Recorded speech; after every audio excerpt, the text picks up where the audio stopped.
the entire competition was, give me a moment of the Rebbe. Give me a kiro from the Rebbe. Give me a non-kite to the Rebbe. That was the whole competition of Anash. People went to Shlichus at the end of the world just to get that one moment for the Rebbe. Because that one moment the Rebbe is Yekoram Mipninim. There's nothing in the world like that. There's nothing than that moment with the Rebbe. There's nothing like that. I'm Yossi Kamen. Welcome to Among Chassidim by Der Herr, an ongoing farbrengen about life as a chassid, our vibrant connection with the Rebbe, and inspired living shaped by the way he teaches us each and every day. Okay, Rabbi Greenberg, was machst du? Baruch Hashem, how are you? Baruch Hashem.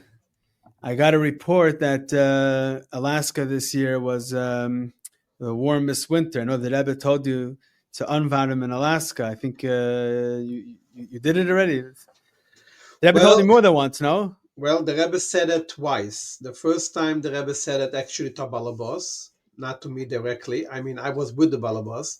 I came with a couple, and she was Jewish and he was convert, and he converted in Crown Heights.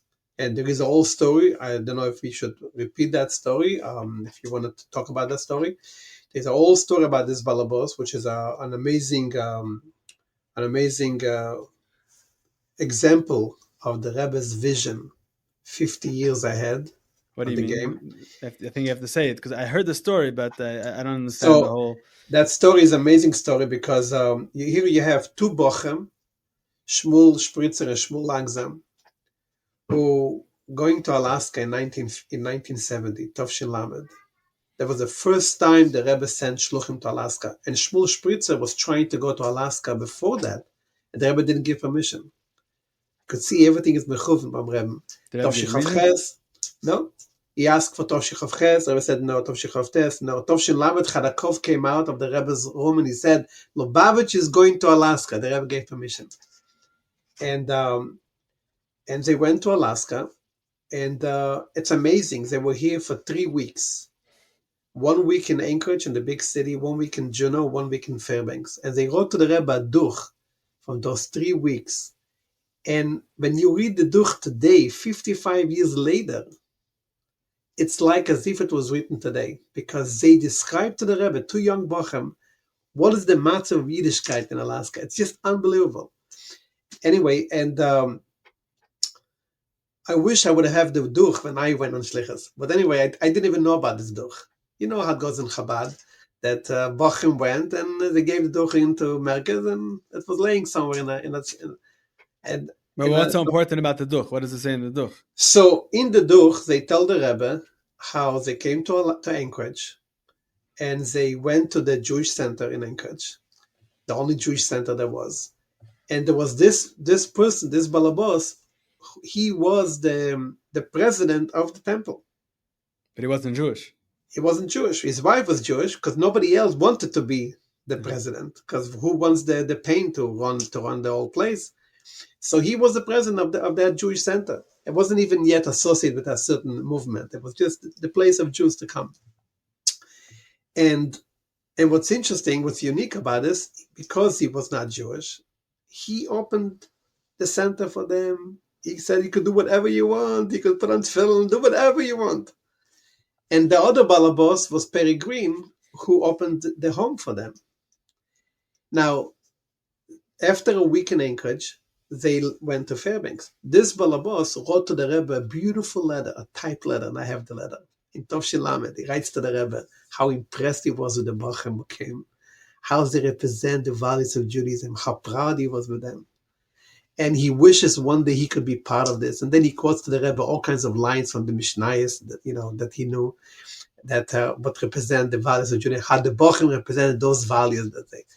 It was just an amazing letter, thanking the Rebbe for sending them all the way from New York to Alaska.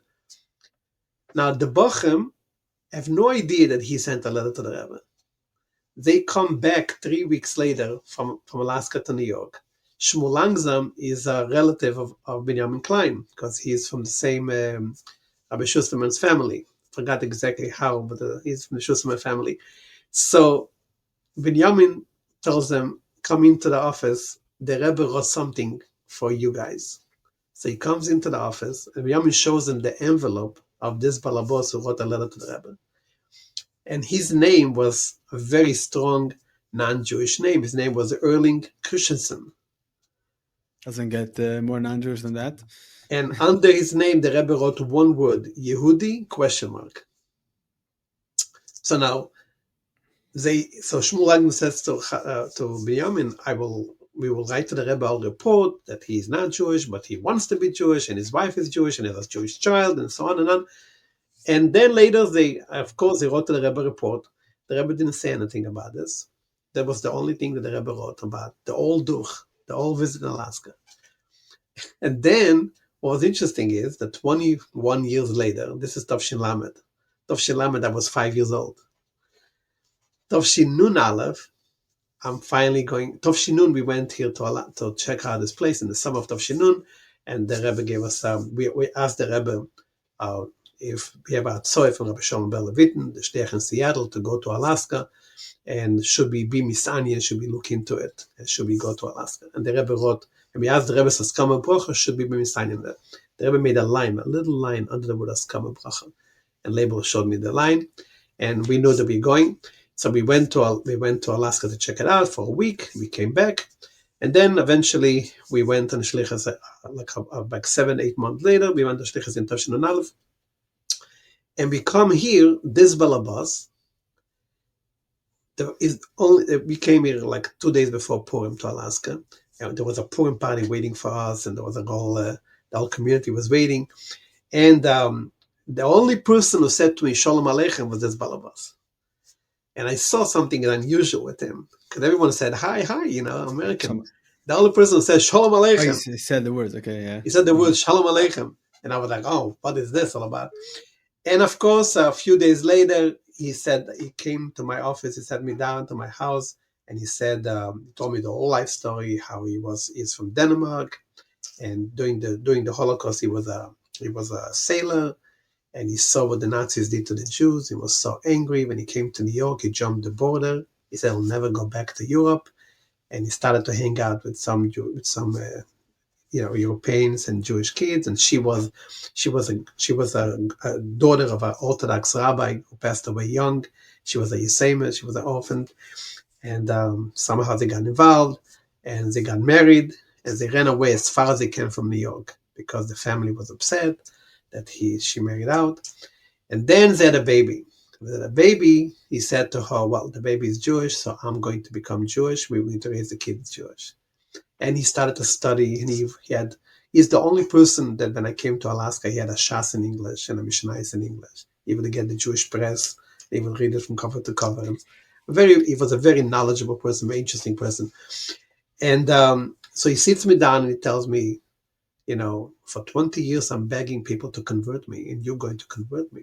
And I said, I just came, yesterday from yeshiva. I'm not converting anybody, not happening. And he was like putting pressure on me every week after week after week.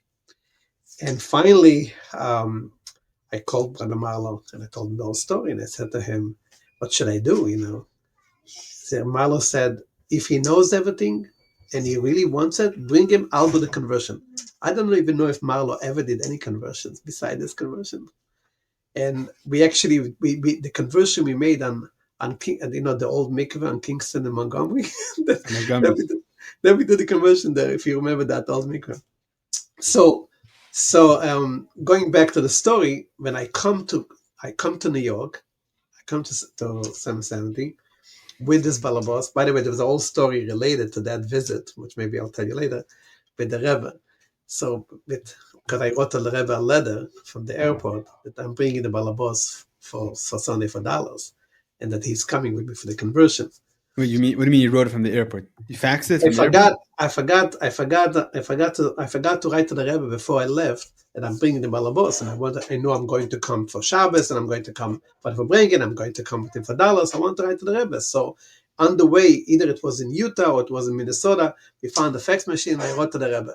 And this was a few weeks after the sicha of Nissan.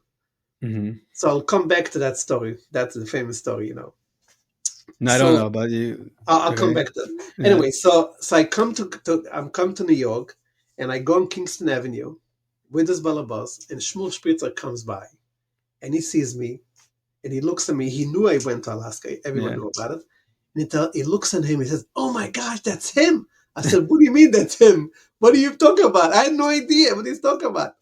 "Oh my gosh, that's him." So he takes me aside. He said, "Listen, he's the person the Rebbe wrote about him in Tovshin Lamed 21 Yehudi. years ago, Yehudi question mark. And now he's coming to the Rebbe, and he's becoming a full-fledged, because he asked, I kept pushing him off.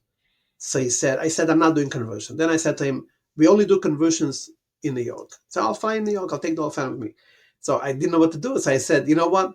I only do Chabad conversions." So he said, "What is a Chabad conversion?" I said, "With a hat and a surtuk." He said, "I'll do it." So You weren't expecting that, huh? I didn't expect it, of course not. And finally, so we came to the Rebbe. So first, that morning we came like a few days before Shabbos. So I took him into 770. Rebbe used to come those days every day davening. So I put him with the bima, with the kriya bima. When the Rebbe comes in, the Rebbe said, "Look at." I say in the middle of shul. In the middle of shul. Yeah. The Rebbe came in. I was hiding, but I put him there himself. And the Rebbe came in, and the Rebbe like looked him up and down. And then when we came by Dallas, so the Rebbe, so I came by, and I told the Rebbe that he is the person from Alaska that I brought here. And the Rebbe said, the Rebbe responded with a bracha. And then I said, he helps us. After that, I said, he helps us a lot. He really helps support the Chabad house. So the Rebbe said in Yiddish, you should continue supporting more. And then, when I finished what I said to the Rebbe gave him a $1, and then the Rebbe turned to his wife, and the Rebbe started a whole sicha in English. And the sicha was, the nekuda was, the Rebbe said like this: Alaska is very far from here. The Rebbe pointed out, very far, like to denote. But Alaska is very far from here, and Alaska has a name, or gives a cold attention when people hear the word Alaska. It calls attention? No, it gives a cold attention. Okay. It makes people think of coldness. When you say the word Alaska, you think of coldness. And the Rebbe said, but to spread Yiddishkeit, you have to have a stronger temperature, which meant that to live in Alaska, you're in the homes, you have to have a stronger temperature to live here. So when it comes to Yiddishkeit, don't think of coldness, but the opposite. To spread Yiddishkeit even with stronger temperature, with stronger Warmkeit. That was the first thing the Rebbe said, the first time. And we saw the Rebbe with his balabos. And that was in English, and I've explained the message of Alaska to the world. But the Rebbe's message of Alaska is to have a stronger temperature in order to overcome the coldness. That was the one thing. And then later, because of this balabos, typically when you go on Shlichus, you don't come back 3 months later to 770 with your whole family. You're not typical, no?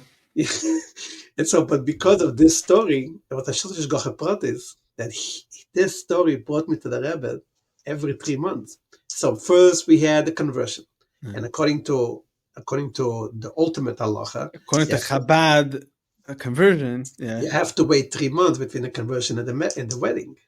Okay. So typically today there are eterim that with such an age, with people, he was already in the 60s, that you could make it the day after. But we did with Marlo, we did it the real way, the ultimate way. So it took 3 months. So after 3 months, we came back for his wedding, and the entire family, whole family from New York, came to the wedding, and they were all judges and lawyers, and they were all secular. And he, the non-Jew, is becoming Chabad. Verstehst? He's with the surtuk, getting married by the Rebbe. And they are all the Jews, they are all the secular Jews. They all came. And we were supposed to have a beautiful chuppah in the chutzner, in the yard between the 770 and the library, in the backyard. In the courtyard, the chutzner. In the chutzner where usually the sukkah is. But that, an hour before the chuppah, we heard that the chief rabbi of Israel, Mordechai Eliyahu, is coming to the Rebbe. The Rebbe is going to the library. This is Nun Beis. This is Nun Beis. Yeah. The Rebbe is going to welcome him in his office in the library, and not in the Rebbe's room, because the Rebbe's room had a bed. It couldn't accept guests. So we had to move the entire chuppah and fold all the chairs, because the Rebbe is going to walk there. And we went back to have the chuppah in front of the Rebbe's room, So B'shas the Rebbe had Rabbi Eliyahu in his office, and the entire Anash and all the bochur were there. Was a huge crowd. We had the chuppah at the time, and we The had same the Rebbe's exact time. letter the same exact time. And the microphone is all, you hear it all chutzah. And all of the guests from New York who came from the family, all the secular Jews who all came, as they were all called, they all crowd. He thought everyone came for this wedding, and it was really, and that Shabbos before the wedding, we went to the Rebbe to get a bottle of mashke for the wedding, and the wedding he went up, or you went I up? went with him together. That was the only time I went for a bottle of mashke, You made the announcement. And actually, it happened that Shabbat. There were like 50 bottles of mashke. And there was like and it took time to get his balbos. He was in the 60s. He was not used to climbing on benches in 70. So it took time to get him there. But we finally got him there. And the Rebbe was almost to a point, the Rebbe was waiting for us. Because everyone already got, and he's still schlepping. I'm taking him from table to table, jumping on people's heads till we got to the but Lepoil, Baruch Hashem, it was and the Rebbe gave him a mashke, the Rebbe gave a brocha, and then we also given again by dollars that Sunday, and he gave the Rebbe album from our activities, and the Rebbe said thank for the album, and again the Rebbe gave us a very strong brocha at that time. The Rebbe said to me that the Shlichus will sein b'atzlacha rabba. It was a very special brocha at the time, the second time. Then the third time we went was the same year. We went for Chavei Shvat because it was the Kinnus Shlichus, and somehow we decided to go the whole family. And we went it was a hergesh. We didn't know why we decided to do it. We just were here, the whole family, twice already. What was there saying?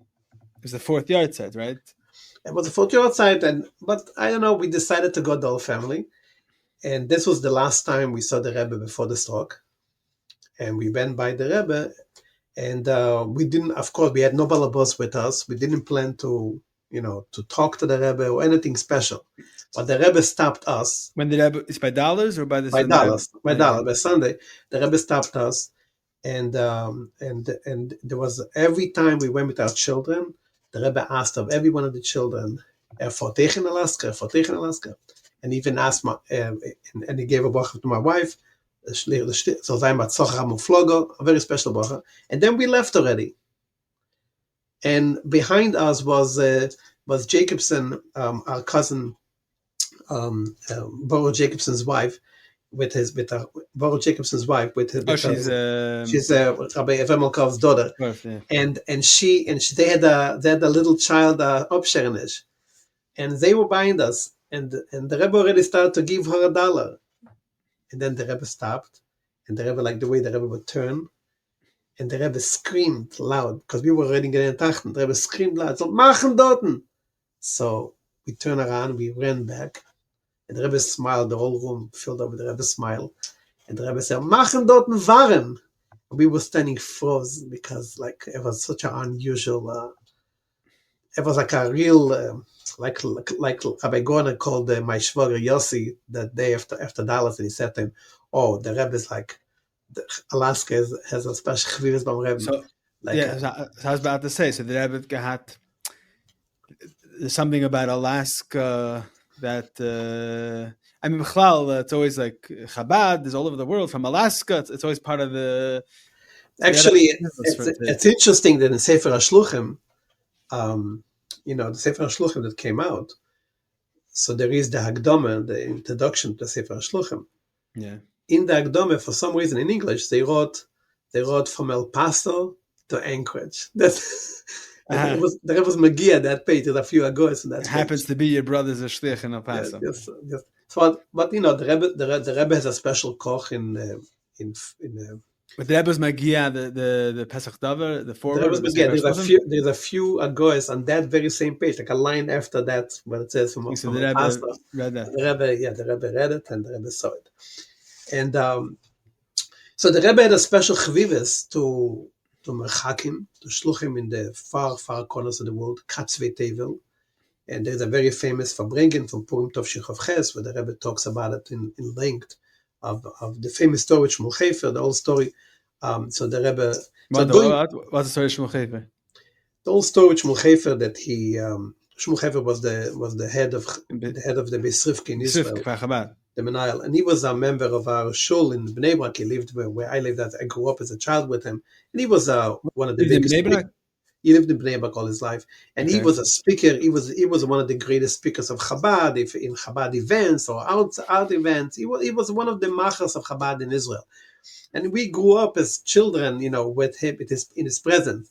So he always told the story about how in Tovshin Chavches he came for Purim to New York to be by the Rebbe. He couldn't go for Tishrei because Tishrei is when school starts and he has to do registration and the whole thing in the classrooms. So anyway, so he decided he'll go for Purim. So he comes for Purim Tovshin Chavches to New York. He comes for Purim. Rabbi Chodakov calls him in. Rabbi Chodakov said to him, "You have a special Shlichus from the Rebbe. What's the Shlichus? You're going to travel to Minnesota for Purim." He came to the Rebbe for Purim. You're going to travel to Minnesota for Purim, and then you'll meet Moshe Feller, and with him together you'll travel to Ames, Iowa, the little town in Iowa, and there is a Jew there, there's a Russian Jew there who became frum, and he asked that someone should come to read the Megillah, and he'll call all the Jews in Ames, Iowa to come to the Megillah reading, so you will read the Megillah for them. And you'll go with Moshe Feller, you'll read the Megillah, Moshe Feller will translate in English, and he'll explain. And he's like, I came to New York to the Rebbe. The Rebbe is sending me away to a little town. And he went there, and of course the Rebbe said, so he went. He went there, and he said he was shocked, because two Israelis walked over to him as they were married to non-Jews. And there was he always says how they told him, yes, they are very into Judaism. So I said, they are very into Jews or very into Judaism. Anyway, and after that, so he said every one of them was like intermarried. There was nobody there, both of them were Jewish. Small community. Now there is a Shliach there. Jacobson is a Shliach. There is a campus city. Yeah. But it's even today, it's a small town compared, And anyway, so he comes back. So the next morning he had to fly back to New York. So he had no minion, to come to, and he flies back to New York, and half a day. So he comes to New York. It's already the afternoon. He didn't hear the Megillah yet. And he goes to his brother's house in Williamsburg, and someone read the Megillah for him. And finally, he ran to the Fabrengen, and he came to the Fabrengen, and he's thinking to himself the whole day, why was I punished? I came from Israel, those days to fly from Israel, what that meant to fly from Israel to New York. It's a big deal. It's huge. And I'm coming to the Rebbe, and the Rebbe sends me away to a little town. I mean, the Rebbe could have sent two bochur there. Right. Me and Moshe Feller need to go to a little town, and then comes the Fabrengen, and after the Maimon, the Rebbe started all sicha. And the Rebbe started to explain the Rebbe spoke about Chassidus, that Meir Vesheva Ve'esrim Medina, that he had to show his malchus in all the 127 countries. The Rebbe explained Chassidus, Mishachish, Bereishis Shalai, the Eibishter. And you have to, and when do we know that the Eibishter is running the world? When you see it in every one of the 127 countries. And then the Rebbe started speaking about the shluchim in the small towns in the Katzvi table. And the Rebbe started to speak about that people could ask the question, why the Rabbeim put so much effort in going to small towns in Ekwelt, where there is maybe one family, 3 families, even the same money, the same energy you could do in a big city and affect more Jews. The Rebbe saw a long sicha, beautiful sicha about Shlichus. The Rebbe started to give several answers. The Rebbe says, first of all, in a big city, there are all the Jews who could help them. So here it's a mitzvah because nobody else will go to the small town. And there is Ashgocha Potis, if you heard about the standards and need, you have to go, you have to go and do it. And then, after all the explanations, the Rebbe says, in a big city, there are many Jews who could help them, but in this place, if not you, who's going to help them?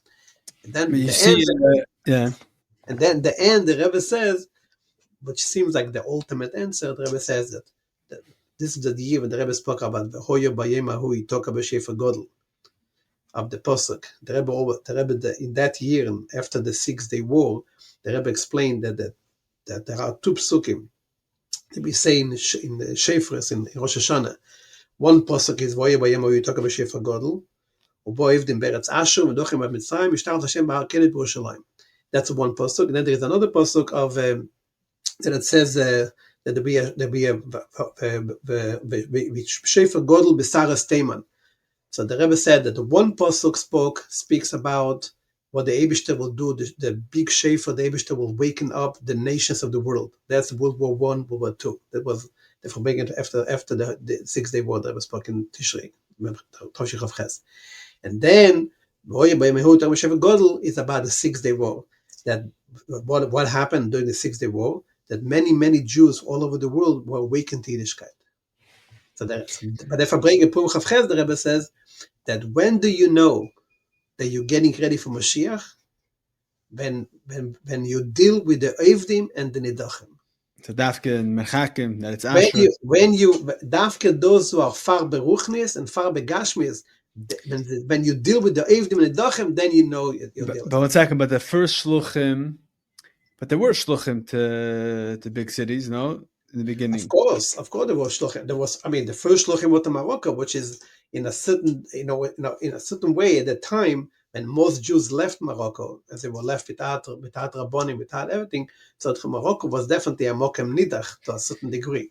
You see, obviously the Rebbe wants Shluchim everywhere. There's no question about it. But there's also Zehirus from the Rebbe, at least then.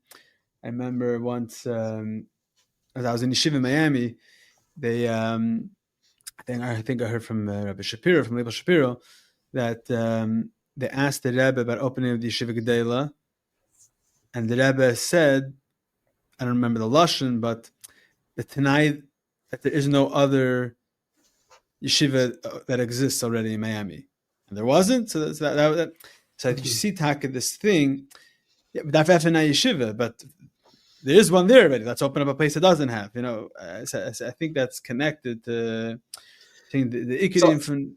So the Rebbe said at the end of that sicha, the Rebbe said to everyone, the Rebbe said like this, as by Purim it says, Kol ha'peshid yad nesim lei. The Rebbe said, who has what to give? The shluchim are in the merchakim. And they will give to all the nechsholim who are sitting here and do not want to move and go out of here and go to Shlichus. So the shluchim will give them to the nechsholim. And then the Rebbe said, all the shluchim should say l'chaim. And then he turned around to Shmuel Hefer, and he showed him to stay on a big cup. And Shmuel Hefer felt that the Rebbe said all sicha to him. The Rebbe was mezake him, even though he was a yid from Bnei Brak who was always going to shul with a Megillah in his hand, like the Abalabos, a yid. And the Rebbe was mezake him with the Sichos to feel the feeling of being in a little town and dealing with Jews that are intermarried and giving them the Megillah. That's the Rebbe said, when do you know the Moshiach is coming? When you start to deal with the Nidachim and the Evdim, when you find them and you bring them back. I have a question. I think those years, it's very stark asis about Shlichus. In those years, at the end of the Chafs, there's stark asis about Shlichus. You don't see it so much in the Lamas. Why do you think?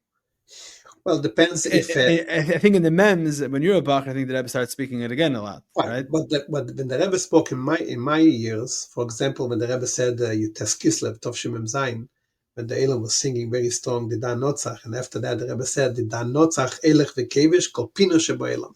Then what is the Dan Notzach? The Rebbe tells the Elam, you're singing the Dan Notzach, you should know what is the Dan Notzach? Elech v'kevish, kol pino shebo Elam, to go conquer every corner in the world. So the Rebbe did start again to speak about it in a very strong way, in an unusual way. From the Mems, it started the Inner for Shlichus. Well, the Memzayin, the Rebbe started speaking about Batei Chabad. Right. After the Dan Notzach, immediately after the Dan Notzach, after the Dan Notzach? A huge campaign of Batei Chabad, to establish Batei Chabad. That was the Shabbos Vayigash, the Rebbe started speaking about in a very strong way. About Vayigash and Vayichi were the two Shabbos, and the Rebbe spoke one Shabbos about the Achonet to be in Beis Hamikdash, that the Dan Notzach is the new step to build the Beis Hamikdash by building Batei Chabad. And the next Shabbos, Vayichi, we spoke about what is Vayichi, that the Yosef, that some of Yosef are with us, that's a chizuk in Golos. So the Rebbe you don't know why, you don't have any hasbara from the Rebbe upon him, or something that you think, why the Rebbe didn't speak about it so much in the Lamed. Well, I don't know what does that mean so much. The Rebbe spoke, the Rebbe spoke more about Mifsoim, which Mifsoim is another form of Shlichus. That's how the Rebbe got all Anash involved in Shlichus. Mifsoim is a all other form the tanken of the Mifzoim. That's where the Rebbe got the bochur and Anash. So it's it's another form of Shlichus that the Rebbe started in addition to Shluchim. The Rebbe almost like took a new initiative how to mobilize every one of Anash, men, women, and children into the work of a fotz. And by the way, the Batei Chabad, when the Rebbe was speaking strong about Shlichus, the Rebbe also tied it in. It means that Beis Chabad Kipshute, but also the whole mitzvah was about making every home a Beis Chabad and making every room a Beis Chabad.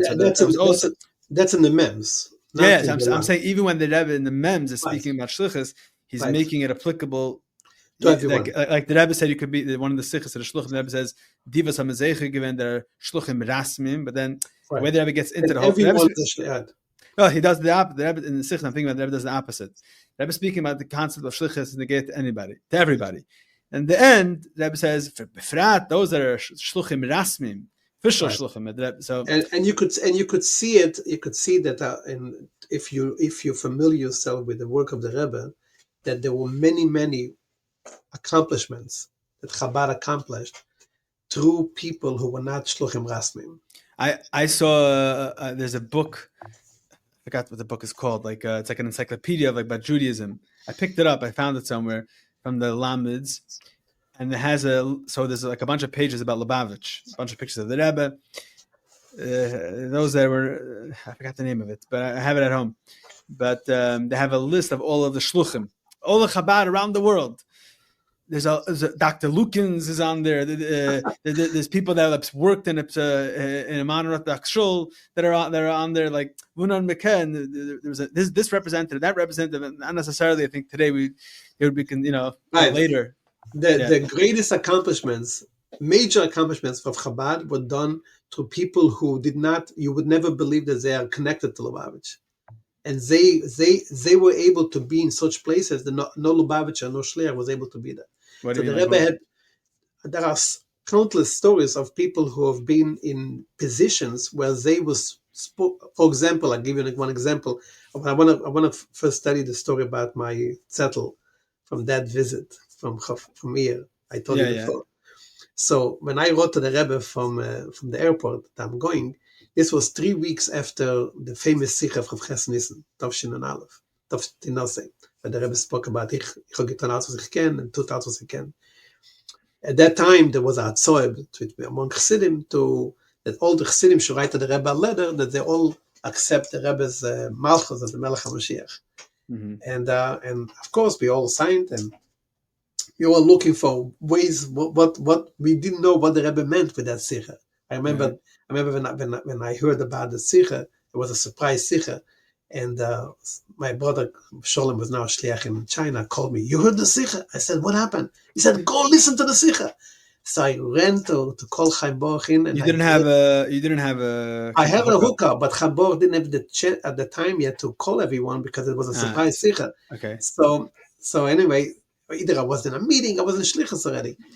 So I listened to the sicha. I heard the sicha. I was the all night with my friends on the phone, waiting till morning in New York, which for me is 6 a.m, by you it's 10 o'clock, to see if the Rebbe came down to daven, because it was such a shock, that sicha. Was it you thought that the Rebbe, that's it, it's over?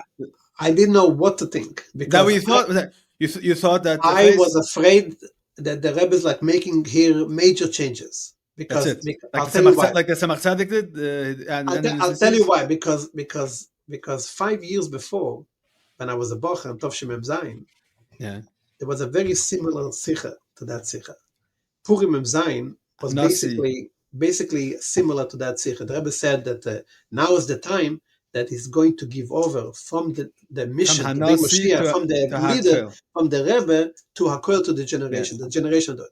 And then nobody understood what it meant, because it was a very long sicha of an hour and a half, and many biurim in that sicha about different signs in the world and everything. 2 weeks later, is that the same Fabringen that spoke the atom bomb? What? Did I spoke about the atom bomb? The same in Purim? In Purim. Purim. Yeah. So 2 weeks later, the Rebbe started speaking in such a sharp way. Why nobody understood. And nobody did anything. Nobody reacted to what he said, Purim Zayin. And the Rebbe spoke in Yivat Kunim Zayin very similar to the sicha of Chav Ches Nissan and Aleph. But there was ACS about himself. Why should he come downstairs and verbring with the Olam? He could lock himself up in his room, and he could do better things, learn for himself, daven for himself. Anyway, it doesn't affect anyone with his thing. There's no results. So when I heard the sicha, I said, oh my gosh, who knows what's going to happen here? And it's interesting. So I thought the Rebbe's not going to come down. When I heard the Rebbe's coming down, I went to sleep. And it's funny, I just saw a zettel from the Rebbe that the Rebbe writes to someone. I just saw it a few weeks ago. It came out a zettel, and someone wrote to the Rebbe that people are very confused and are very scared and are very this. And the Rebbe says, either it's something that Rabbi Goner spoke to the Rebbe, and the Rebbe said, I came down the next day to daven. I continued everything. So the interesting was because I was literally afraid that the Rebbe would not come down, and the Rebbe said the words, I came down the next morning to daven. What happened to the duch? You wrote it. You signed this letter about the Rebbe. So I wrote to the Rebbe Chakat Mushlet and Melech HaMoshiach because I felt to myself if I signed it already. So when I'm writing to the Rebbe any letter, I have to write with that nusach. Yeah. And when I came to New York, I didn't expect to get an answer. So I came to New York, and Motzei Shabbos, I went into Label Goner to arrange that we should go by dollars, not with the regular line. We should go the whole family together because I have a balabos with his wife. So Rabbi Yosef was sitting in the office. So Label tells me, I need to tell you something. Come out with me. Mm-hmm. He didn't want Rabbi Ech to hear that. So he comes out with me to another room, and he says, listen, when the Rebbe saw your zettel, he turned it over, and he wrote down, and Moshiach will come, let him know. I wrote to the Rebbe Chakat Moshe, the Melech HaMoshiach. The Rebbe said, you deal like the when the Moshiach will come, you deal like you let him know. So I was in total shock. And I said to Label, me? I'm not even involved. What happened? Maybe when I was a bochur, I know I could tell you stories from today to tomorrow about what happened when I was a bochur. But now, I'm not even involved. So you said when you're bochur, maybe you did things you shouldn't have or whatever. But now you're just following the... I'm like... So Label said, don't worry. Every one of the people involved got this answer this week. But 1 second. But there were people that wrote like that the Rebbe didn't write anything about it. No, he said that week. So anyway, so later on, so when I was afraid the next morning to go for Dallas. I didn't know what's going to happen with Dallas. After such a tzedel, I was like, oh my God. And the Poel Mamish, the Rebbe was mekarabas in such an amazing way. So that's that story. What were the Bachrim saying in Mem Zayin when the Rebbe said those sharp verter about why do I come down? What were the Bachrim saying then? Oh, actually, there was a very strong reaction to this. Very, very strong reaction. When the Rebbe left the shul, we made an announcement, a few Bachrim, and we spoke about it very strongly, that the old Elam was still sitting at the top. You made an announcement with the Bachrim, with what? Like the Bachrim, like that we are so disappointed, and we have to do a novad to make what the Rebbe wants, and nobody is doing what the Rebbe wants. Like we were like, and the next morning we made a novad with Moshe Slonim, just came down from Israel, made a novad to do Yemei Mashiach. That's the Vada Mimush? No, that's different. That's a different Vad. What's this Vad? Mimush was before that. That's a Vad special for Mashiach in Yanim, to bring Mashiach. The Rebbe spoke at the Nafton bring Mashiach, that we have to do things to bring Mashiach. So anyway, we went all over all the Bochum went all over the Shchune, and we raised money. At that time, we raised $10,000. It was a lot of money. A lot of money. And Tavshim Zayin for Bochum, young Bochum, and of course we wrote a letter to the Rebbe, and Moshe Slonim signed the letter that we're going to make a novad to the Mashiach. And anyway, someone in Tzach didn't like it. That it's already a second vad we are making. That's one thing. The Mimush. What's the story of the Mimush vad? What's that? We'll come to in a second. Yeah. So they were very upset, and they wrote to the Rebbe, of course, and it came out a very sharp zettel from the Rebbe, very sharp, against that. The Rebbe said, if you want to do things, there are existing organizations, just join the existing organization and help them. but there is no need to do. And the Rebbe wrote a line, a very interesting line. And every time when the Rebbe comes out with gvuras, in the gvuras there is the chesed and the gilui. In that old zettel, very sharp zettel, very, very sharp zettel, that some parts Moshe didn't even want to show to me. That's how sharp it was.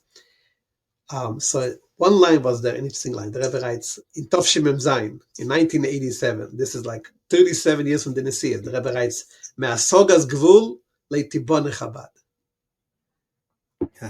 So what I took from that line was that the Rebbe is building Chabad in Tov Shemem Zayin. The Rebbe is just starting to build Chabad in Tov Shemem Zayin. Leitibone, it's in the future. The Rebbe said, Me'asogas gvul leitibone Chabad. You guys want to build Chabad. So the Rebbe says, from making a sagas bull, from taking away someone else's thing, later on Chabad. You want to do it the right way. But I took from it is the Rebbe in Tov Shemem Zayin, he's building Chabad, just like the Rebbe said to Prime Minister Netanyahu when he came to the Rebbe in Tov Shin Memches in the Rebbe's house. When he came to the Rebbe said to him, he said to the Rebbe, "Thank you for all the years that you helped me." Yeah. The Rebbe said to him, "I'm just now in the beginning." He thanks the Rebbe said, "I'm just in the beginning of my project." And he says to the Rebbe, "I'm also in the beginning of my mission." And he said, I'm in the beginning of mission, I'm called a person in the beginning of his mission. And the Rebbe kept saying, I'm just beginning now. Right. So Tov Shemem Chet, Tov Shemem Zayin, the Rebbe is just building Chabad. This I'm saying it's related to what's, where we are now today. Gimmel Tammuz. So you're saying this is the plan the whole time. That was the Rebbe's plan. It's to him, Tov Shemem Zayin, he's starting. And the truth is, anybody who had a Sichos to be by the Rebbe, I had a Sichos to be with the Rebbe like almost 10 years. From when I was a 17-year-old bochur till I went to Shlichus. I was 26. I was like 10 years by the Rebbe the Verbringens. The Rebbe, every Shabbat the Verbringen, would come down with such a fire and would speak about Afot Samayones, Afot Sayadus, with such a fire as if it's the first time he said it. Ever.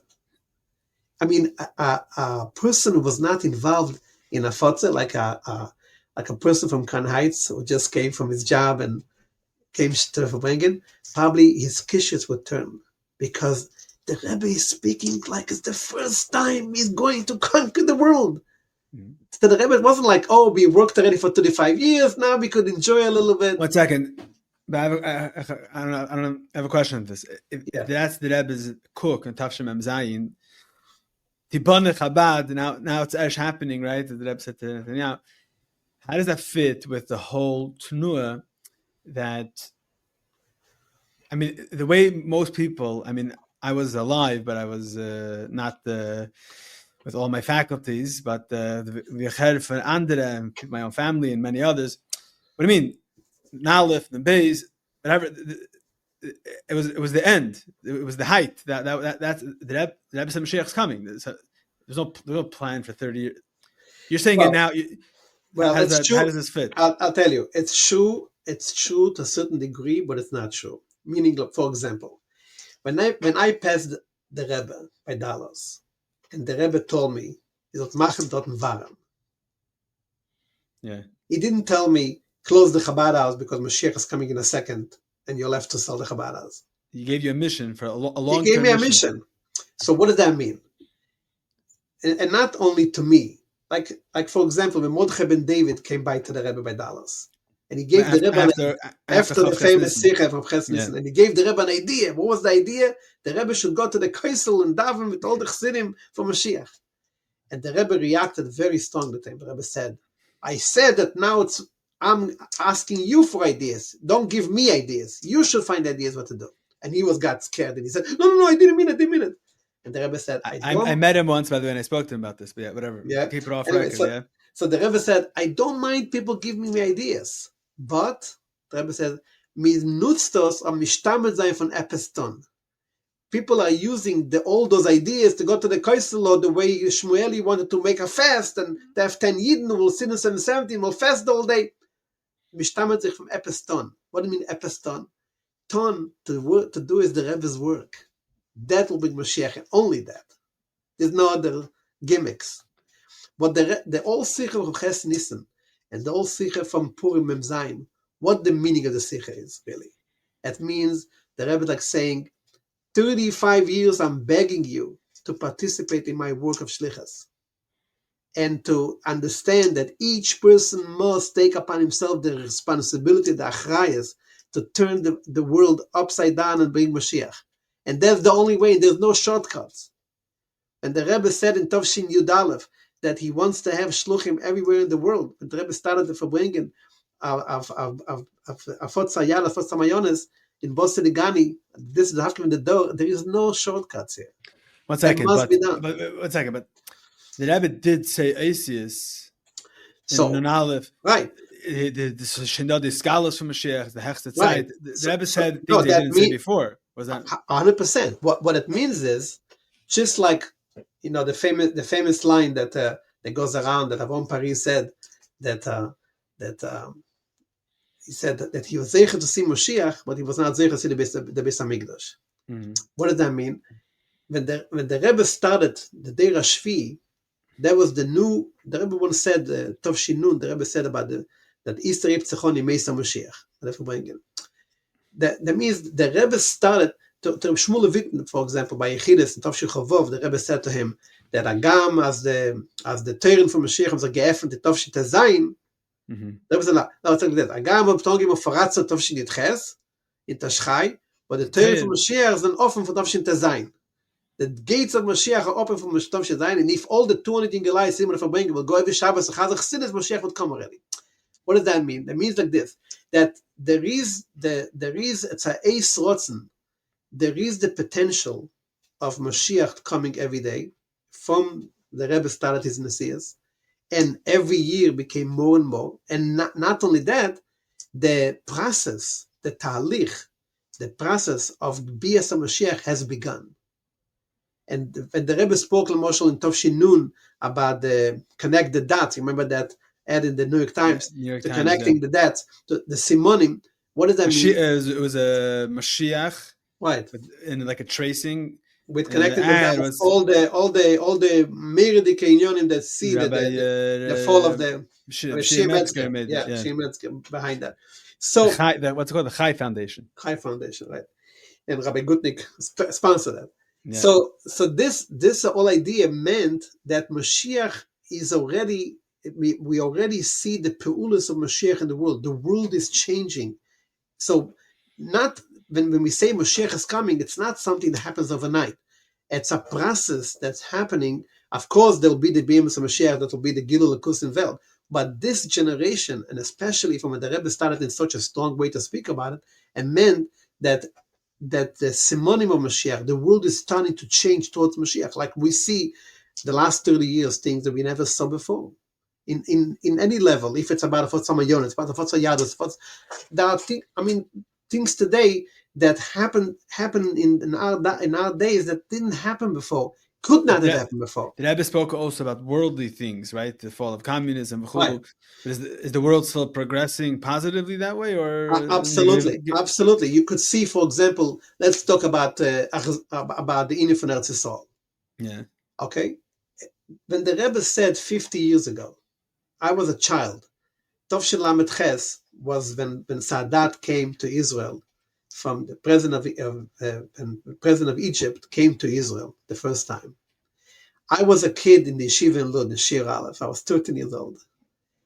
You have to understand that from the airport in Lud until Yerushalayim, the Jewish people were standing in line to welcome him. There was a line of human from Lud to Yerushalayim. And our yeshiva came also out. The yeshiva came? Yeah. They didn't know that the Rebbe doesn't like this? Everyone knew. The yeshiva came. Yeah, everyone. We stood right outside the yeshiva. We didn't have to go anywhere. We were on the main road. It was like a human chain. It was such an excitement, as if Chas v'Sholom Mashiach is coming. Mm-hmm. Why pieces came to the world?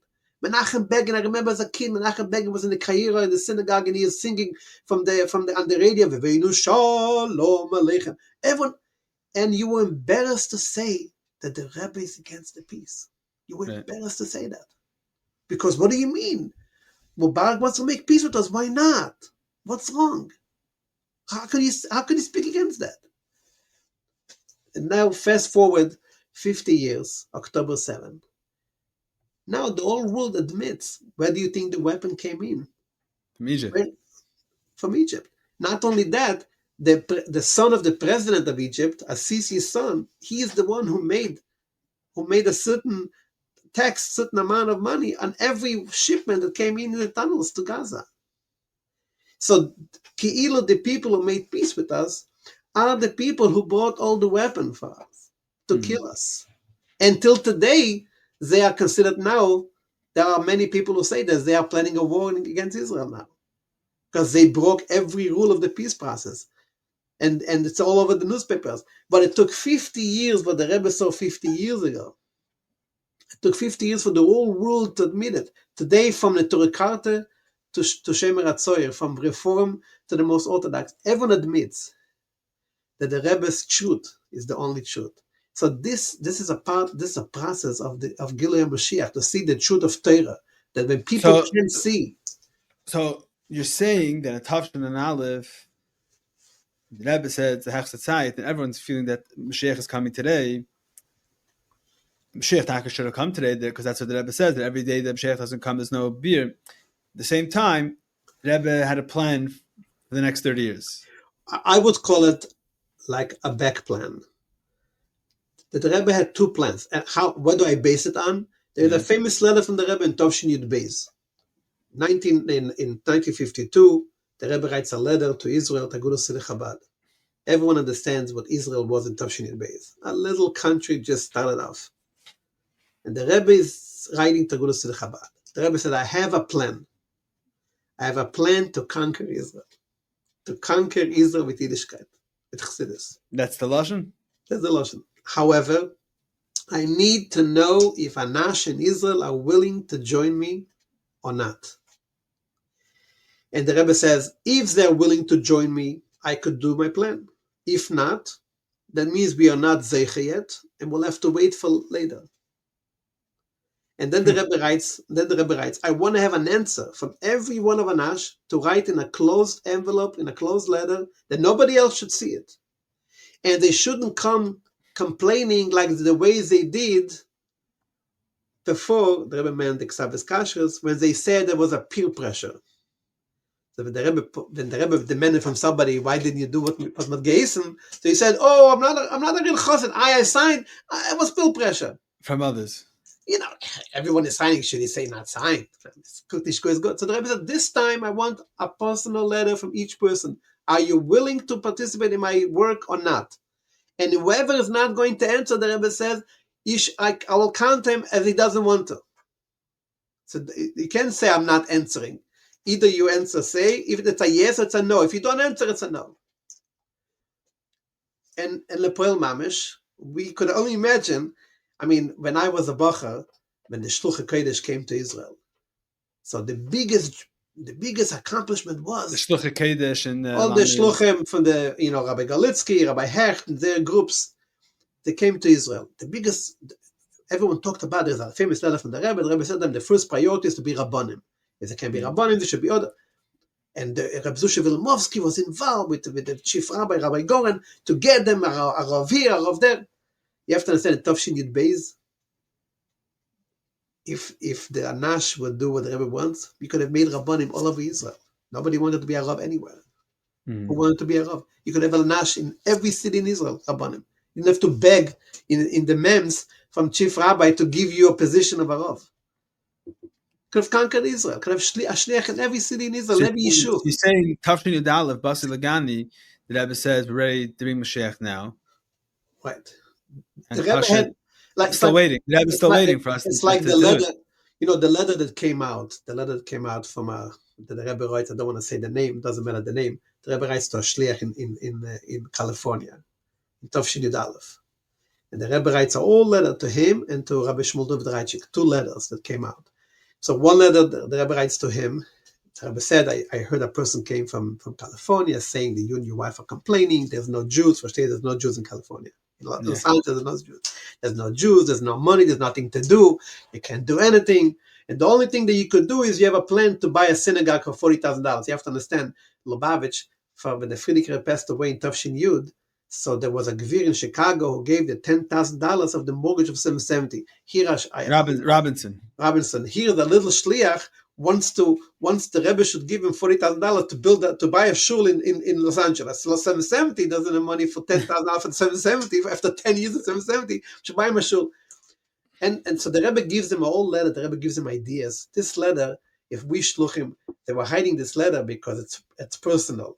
Right. But if we shluchim would see this letter 30 years ago, the Rebbe gives ideas. The Rebbe said to him, you are in Los Angeles. It's now summer. Make a day camp. The Balabatim will love to give you the keys. They have nothing to do with them after the summer. Make a day camp. You could make money from it. You could become a leader. Then the Rebbe says to him, there's a university. Go and offer yourself to be a lecturer on Chassidism. You speak English well. Speak about Chassidism. Then the Rebbe says, there are modern Orthodox rabbis who don't know about Chassidus. They would love to hear lectures. Then the Rebbe says, make services for Rosh Hashanah Yom Kippur. Announce, take a hotel room. Announce that you'll do Rosh Hashanah service with speeches in English. And you'll sell seats. You'll make money. The Rebbe gives them ideas how to. And the end, the Rebbe says, but if you are not going to be happy to be in Shlichus, there's no point in you being, suffer and bicker about it. Just come home. So either you are taking it and you are happy with that. If you're complaining, we don't need it. The point that Shliach came back, and it took another 20 years to the Rebbe said Rebbe Konin. 27 years, 26 years. So the Rebbe has a plan, and the Rebbe's pasha the Rebbe wants buy-in from the Chassidim. Exactly. So I was discussing on a different conversation we had over here. I think that's what the Rebbe was saying, Chavches Nissan. I'm serious about this. This is literal. So do it.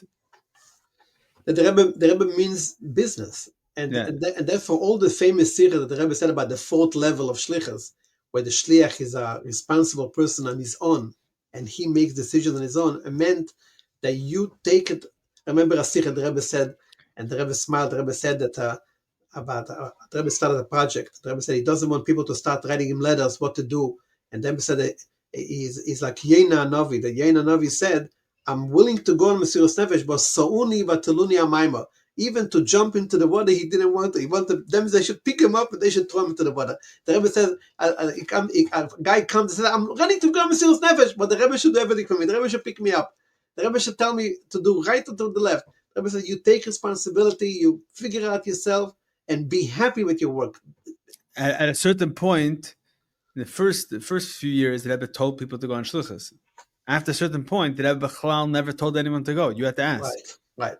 And the Rebbe said clearly, in Tavshin Chof, the Rebbe said that he is not going to say anymore who to go, and people will have to ask themselves, and they should want to go. Because the Rebbe wanted that people should feel partners in that they feel the Sichos to go. Not that the Rebbe tells them to go, and not that he goes only because he's going to get a compliment from the Rebbe. The Rebbe wanted that people should buy into the idea what Shlichus is.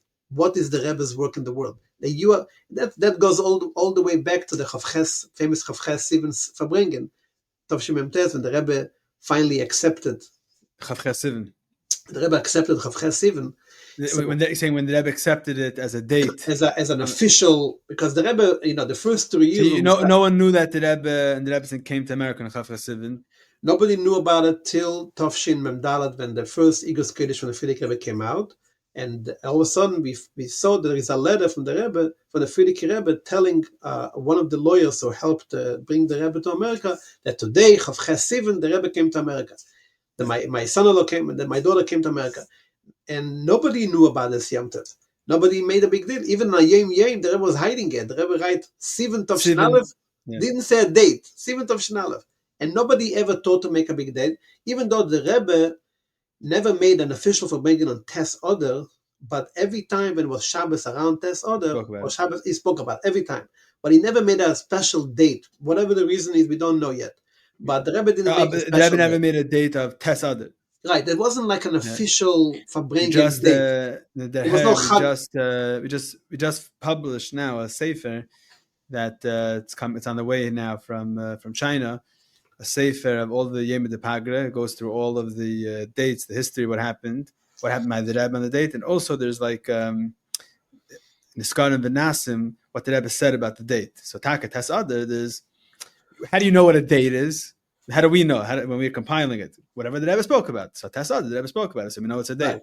Of Yud course. Gimel Iyar, the Rebbe's brother, we know it's a date because the Rebbe spoke about it. So Right. Chav Chesivin also. Right. So Yeah. so Chav Chesivin, the Rebbe didn't speak about it in the early years. And then he saw in Tovshin Memdalet came out Sichos Kodesh. And there was a young man from Israel, his name was Rabbi Solomon, and he went around 770 showing everyone the Sichos Kodesh and saying why we don't make a big deal about it. But we still didn't do anything about it.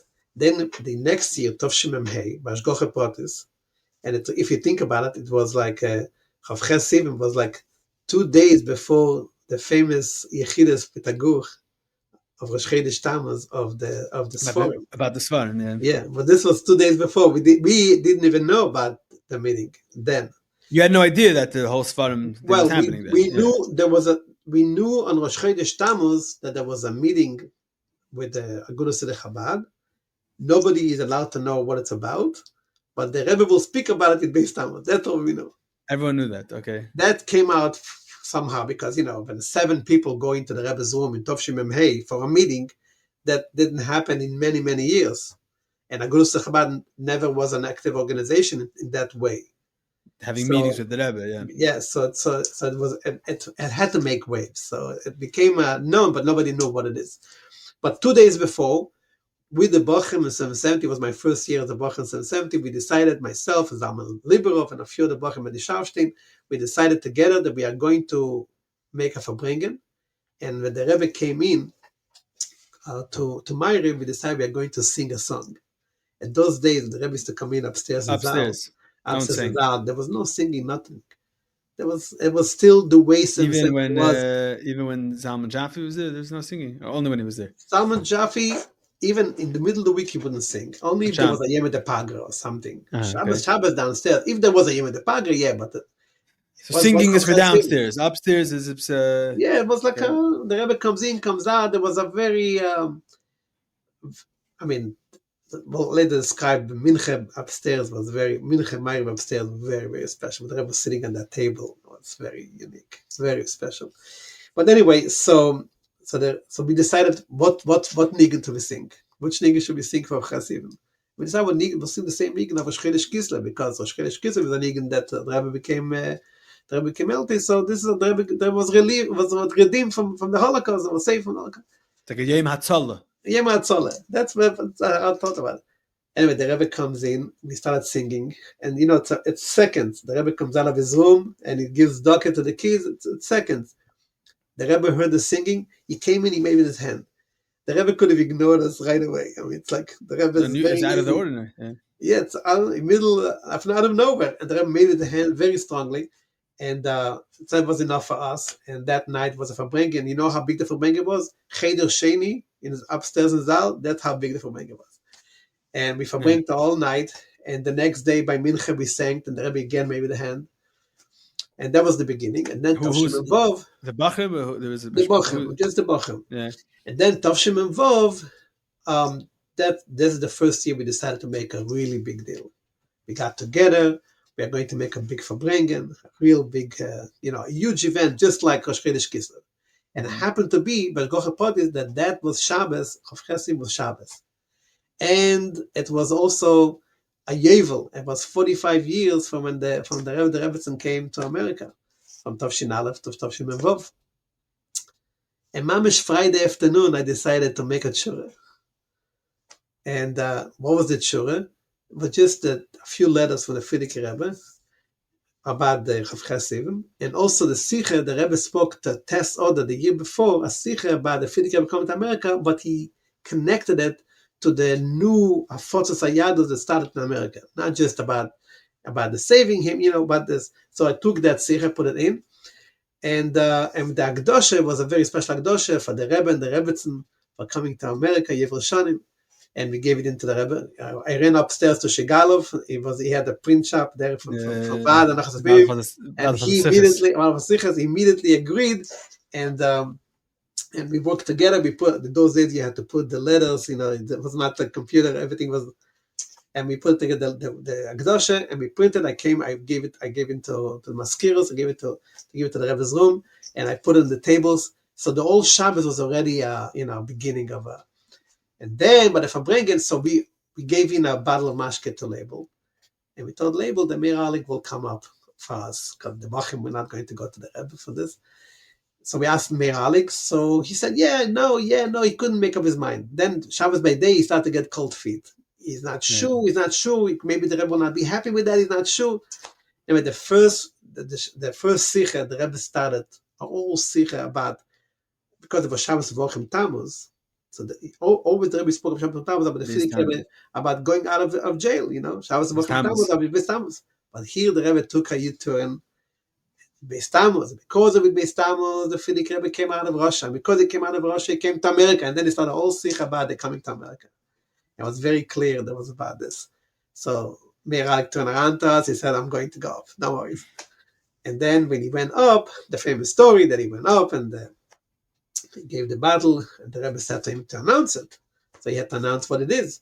So he said that we invite all the Anash and Mimim to come to Farbrengen in honor of the Rebbe's coming to America. So the Rebbe raised his hand and with a smile and he said, Ishu Beisai.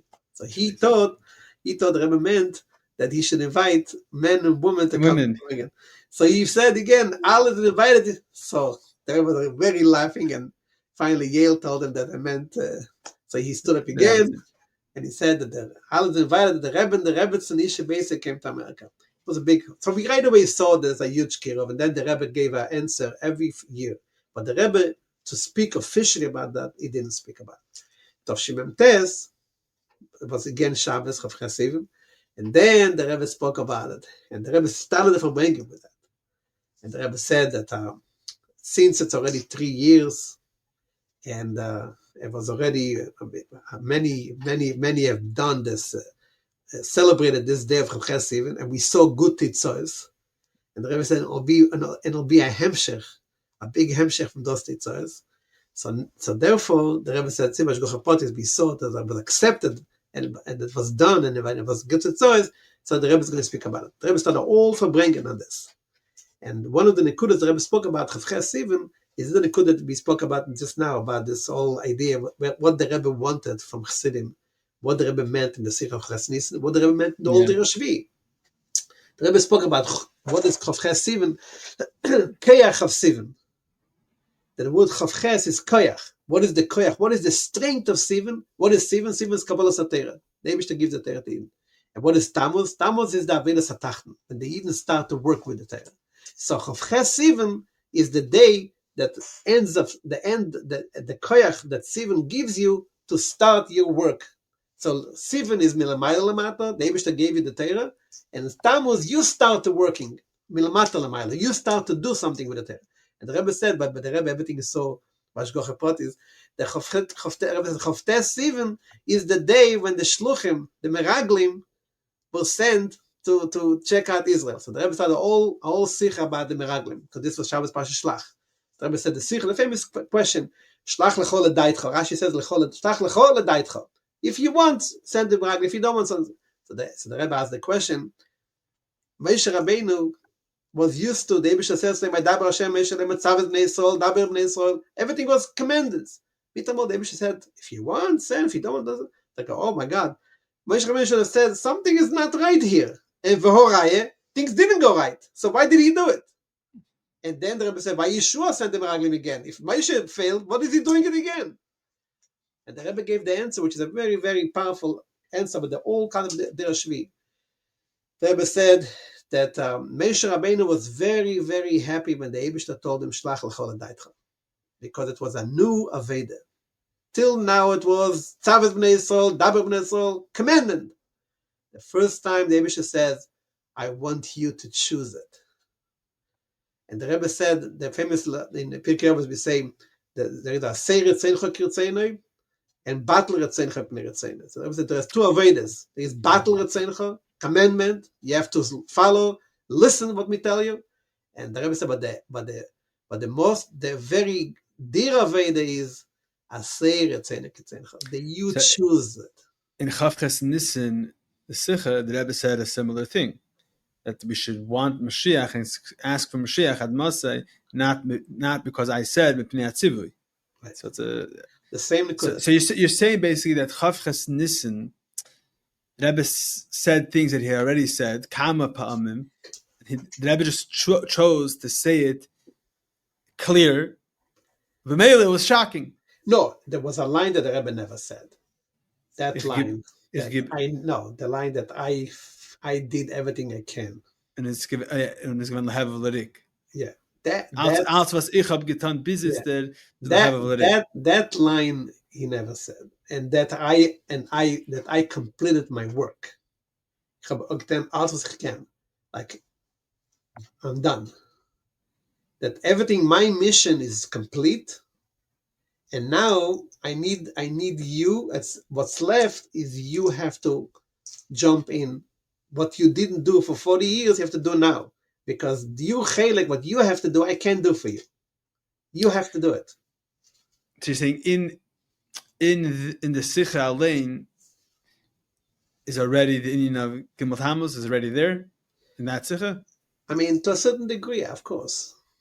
I mean, you didn't think that then? No, nobody thought about it. Of course not. To us, it was 100% sure, 100% sure that Gimmel Tammuz will never happen. 100%. Never.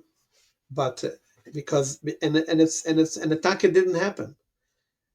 Because whatever, as the Rebbe explains in the famous Sichos about Hiskashrus and Tavshin Yud, that the famous story the Rebbe brings from the Emek HaMelech, from Hebron, the famous story the Rebbe brings in Tavshin Yud about Avraham Avinu, that when all the Yidden in Hebron went to Yerushalayim for Yom Kippur, and only a few Yidden were left, and they didn't attend to the minyan. Avraham Avinu came, and then he disappeared. And then eventually he came by on his dream to the Rov in town, and he said, I was Avraham Avinu, I just couldn't handle to see the pain that you have no minion, so I came. And the Rebbe asked the question, how could you be mitzvah for Avinu Tam minion? It's very nice, Avraham Avinu came, but it's not in the Shomei Guf.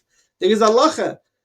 Like the way the Rebbe Tavshin Yud, the Rebbe was doing a saver on Pesach Tavshin Yud. And people asked the Rebbe did the Hasever. Before these talks, he did do a Hasever. Yeah. And people asked him, so you say the Rebbe is here, and there is a place for the Friedrich Rebbe, and there is a Kaira and everything. So the Rebbe said, when it comes to halacha, yeah, so it's like there is. That's what the Rebbe said. I don't know the Loshe Shmaim. The Rebbe said, when it comes to halacha, so we have to do it. So the question is, the Rebbe said, how could you mitzvah for one Avinu Tam minyan? And the same thing the Rebbe asked about Rabbi Yosef, that he used to come every Friday night to make kiddush to his family. Yeah. How could you be might say it's all good and nice, but it's not in the Shomei Guf? How could you? So the Rebbe answered that question that when it comes to the Nisim, they came to the world only for their generation, only for their people. They didn't come for their mission. Their Shlichus is not for themselves, and therefore when they have an istalkos, Mala Alam. They continue their mission. There is a separate reason why they needed to, why their guf and gashmi needed to. They get another. The Rebbe said Yuchvat Chavov. They get another levush. So, but they are still continuing. So when they come in a guf, they are part of the minions. They are considered as if it's a ilmaz gashmi. You knew this Gimmel Tammuz Tafshin and Dalet? What do you mean if I know this?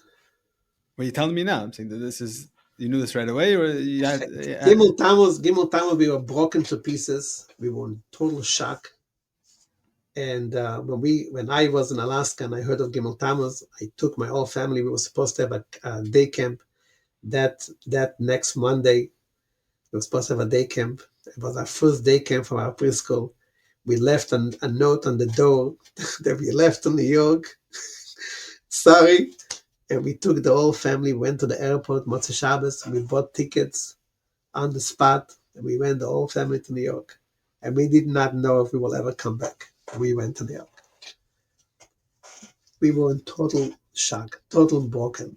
We couldn't think. The whole flight to New York, I didn't eat anything. I didn't daven.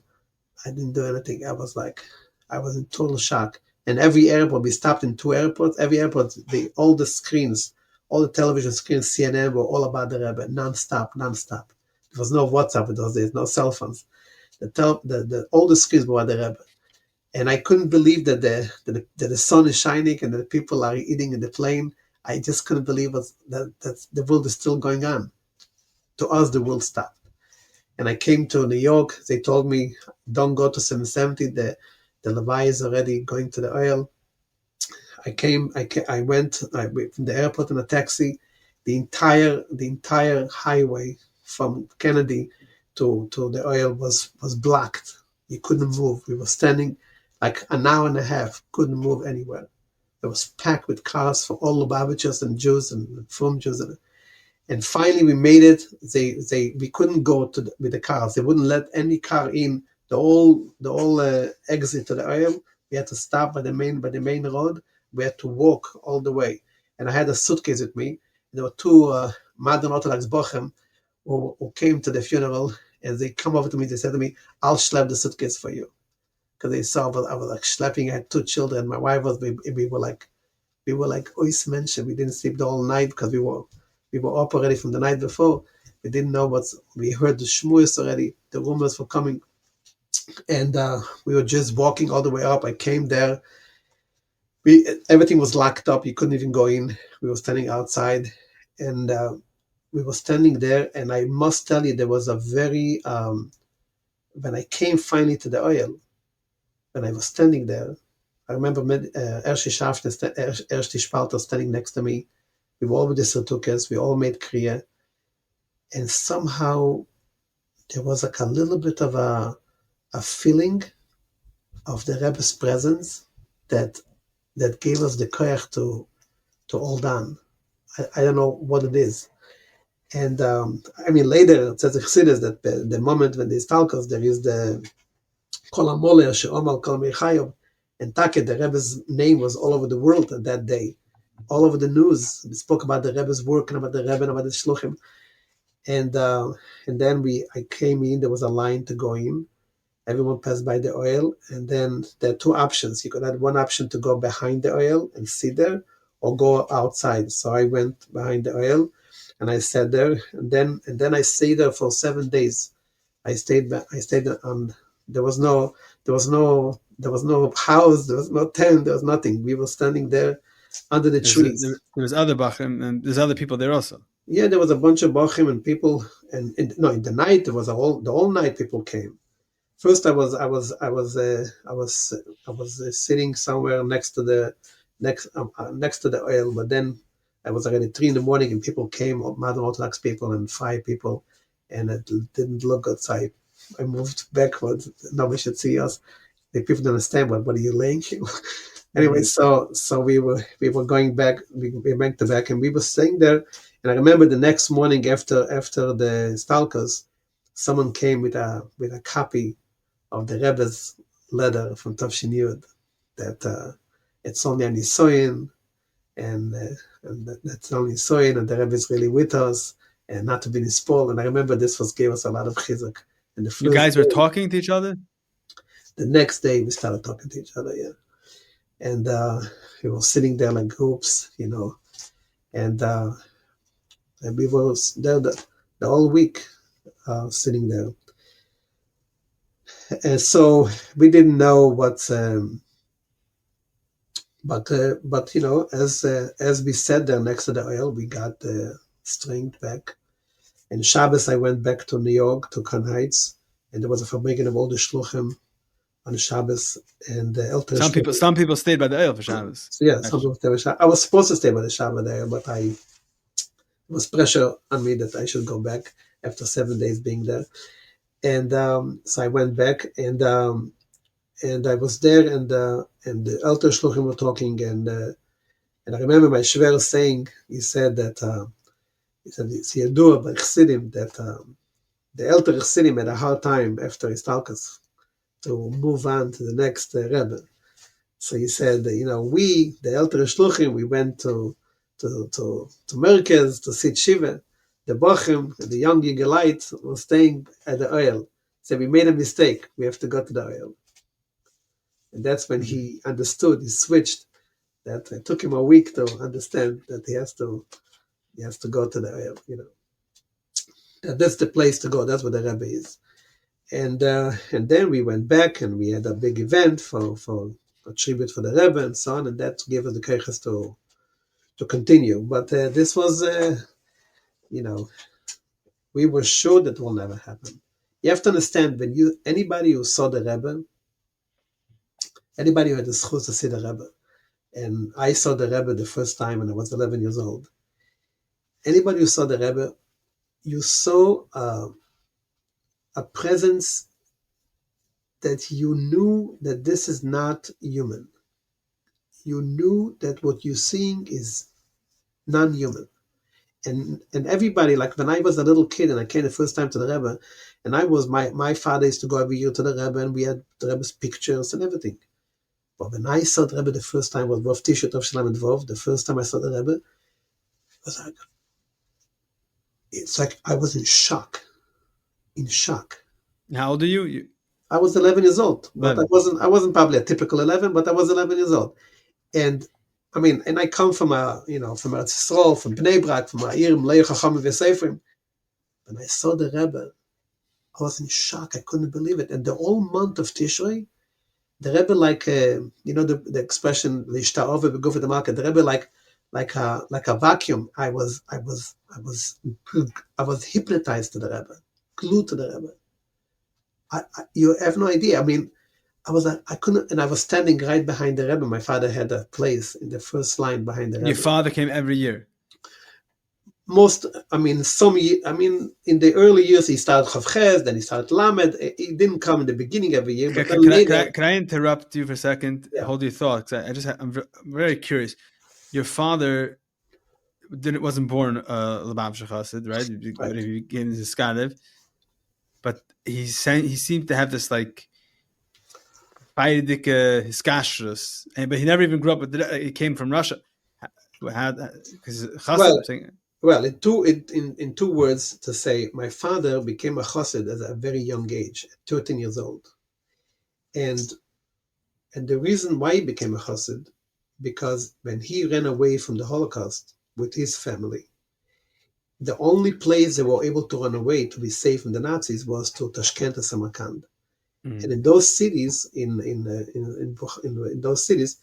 Uzbekistan, in those cities, the only organized Yiddishkeit underground was Chabad. So any frum Jew, like my grandfather was a frum Jew. He wasn't a Lubavitcher Chassid, but he was a very dedicated frum Jew. Like he was a Chassidish, like a general Chassidish. He was a sheikhet in his town. My question is not how he became Lubavitch. Lubavitch has more. There's many stories like that. There's more like that than whatever. That's not my point. My question. My question is this like deep Kabbalah sale. This is Hiskashrus. Because he was a Mesiras Nefesh in my father. So when he was in jail, he was from the very few people who did not eat treif and he did not work on Shabbos. Most people couldn't stand the pressure.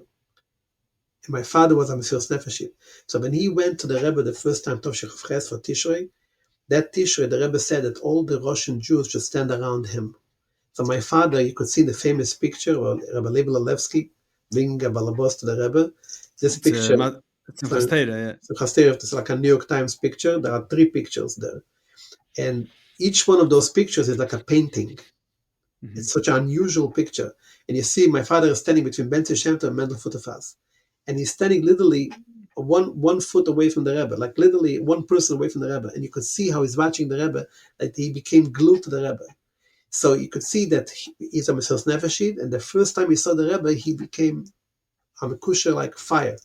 But he was a chassid of the Rebbe also in Russia without seeing the Rebbe, just by learning from Chassidim who were Chassidim of the Rebbe.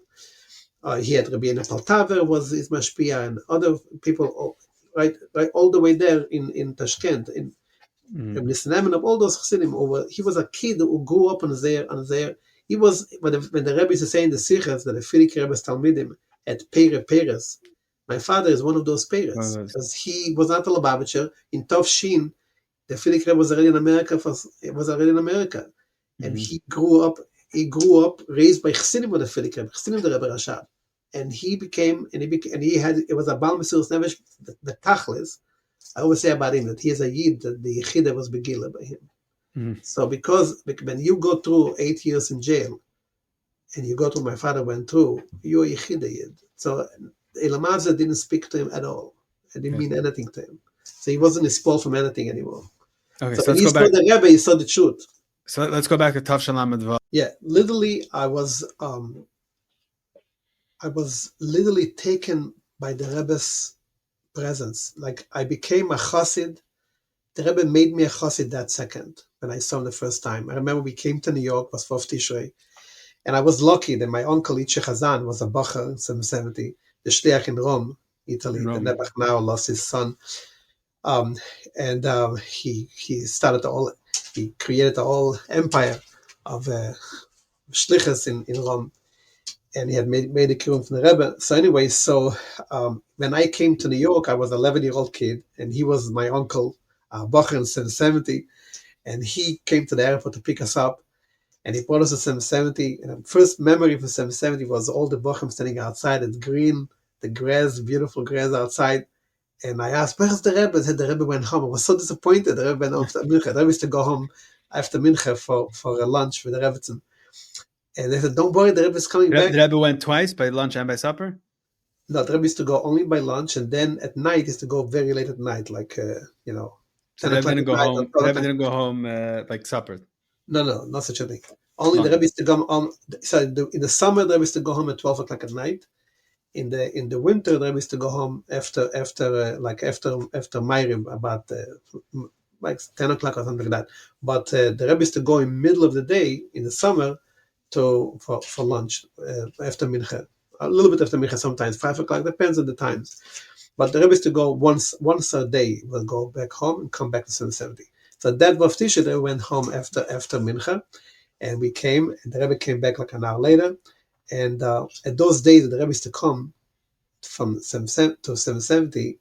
If it was middle of the Seder, nobody was outside. And even not the middle of the Seder, when the Rebbe used to come in and come out, nobody was allowed to be in the old Eastern Parkway. So people used to hide by the chotzer, behind the trees, but nobody was allowed to be like in front of the Rebbe. So the Rebbe came, the Rebbe's car came, we were standing inside 770, the door was open, and Binyamin came with the Rebbe, and the Rebbe came out. I went up the steps. It was only me and my father. There was nobody there.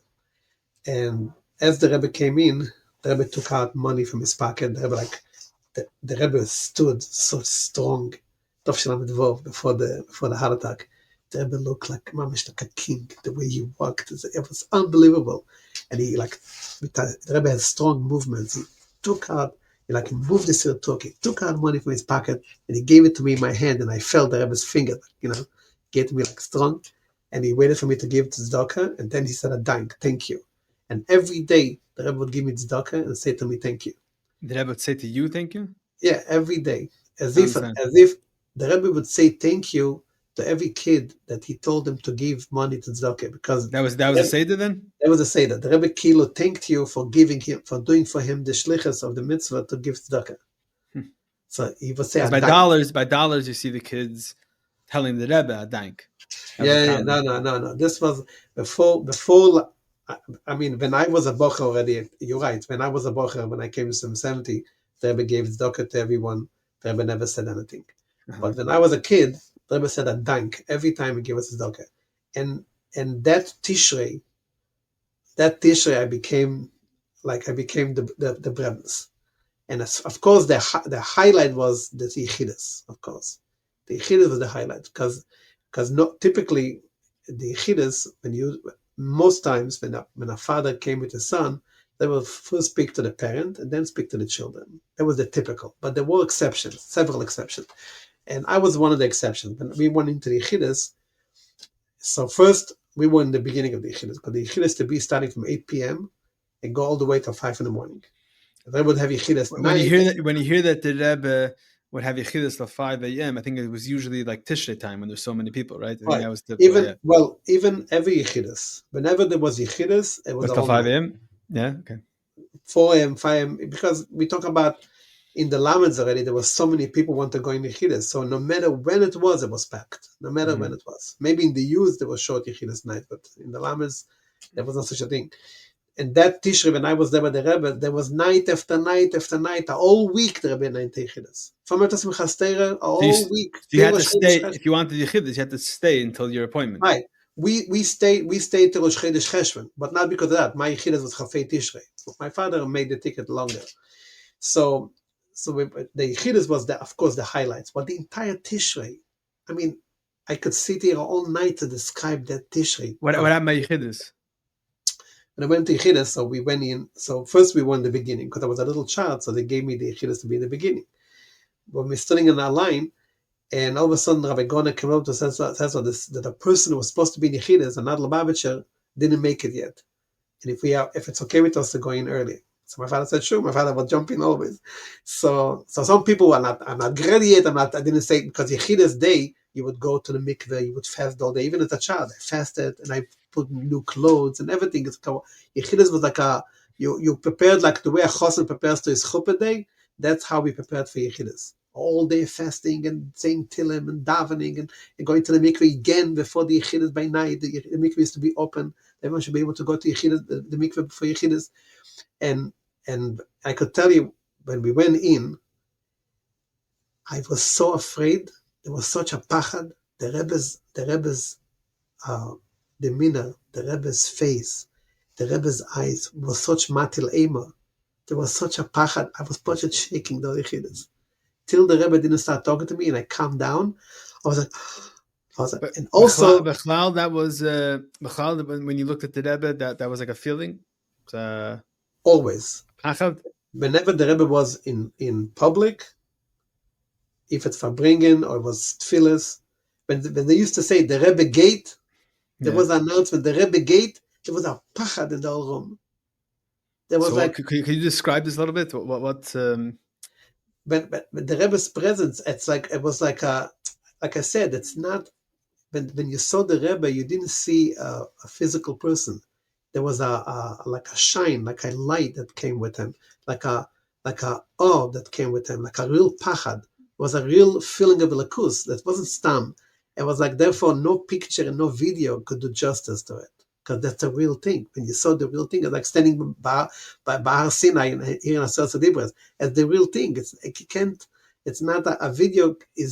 There are some good videos that really give over a little bit of that shine, but the real thing, it's beyond words. But it's a pachad of like pachad means like afraid. Pachad means physical afraid and spiritual afraid, all and all done together. So it's not like a yira that's explained like that's like a covered. It's like a different feeling. It's not just yiras a covered. It's more than that. It's pashat yira. It's a real yira. It was a real pachad. That's why bochur, at least maybe it changed later, but bochur was hiding. Of course, because when the Rebbe looked on you felt... Why did later some bochur start sticking their face in front of the Rebbe? Because people wanted to see the Rebbe, and there was no Yechidus anymore. And people want to have that closeness to the Rebbe, the feeling of closeness. So when you stood close, you felt the Rebbe is looking at you. So you felt that you know what I mean? So everyone in Lubavitch, and everyone in the Jewish world wanted to have a piece of the Rebbe. The entire competition was, give me a moment of the Rebbe. Give me a kiro from the Rebbe. Give me a non-kite to the Rebbe. That was the whole competition in Lubavitch. People went to Shlichus at the end of the world just to get that one moment from the Rebbe. Because that one moment the Rebbe is Yekorom Mipninim. There's nothing in the world like that. There's nothing than that moment with the Rebbe. There's nothing like that. So people would do a whole life just to get one smile from the Rebbe, because that one smile is more than anything. There's nothing in the universe that could compare to that. There's nothing, no gold and no silver and nothing. So when we went into Yechidus, so I was very afraid, and as we walk in, the Rebbe buzzed. The Rebbe had a buzzer on his table. We hear the buzz, and Label run in, and the Rebbe shows Label the list, and the Rebbe says why there's a change in the list. And Label explained that they can make it, and he left. And then we gave the zettlach. My father gave the zettel, then I gave the zettel. Then the Rebbe started like a sicha to me. The Rebbe says, "Konst du sagen na dvar aloche, wat das gelernt heint, ad der Nächten, ad der Enechten, ad der Fahrderuf, can you say advar halacha that you learned today or yesterday or the day before or before that? And I closed my eyes. I was so scared because the bochur prepared me. Because my uncle Iche, because he was a bochur, he brought me into among the bochur. So I became within 2 days. I became like a ben bais among the bochur. So I felt at home in 770, and the bochur kept telling me the Rebbe is going to test you. And then there was one question the Rebbe used to always ask all the children about how many tzitzis there are, and they told me what to answer. It's a lamed beis keneged leiv. They prepared me the question, but they told me the Rebbe is going to test you. You better prepare. And I was so scared. You can't imagine. I was scared from the Yechidus, and I was scared that I was going to test me. And after all, I was just 11 years old.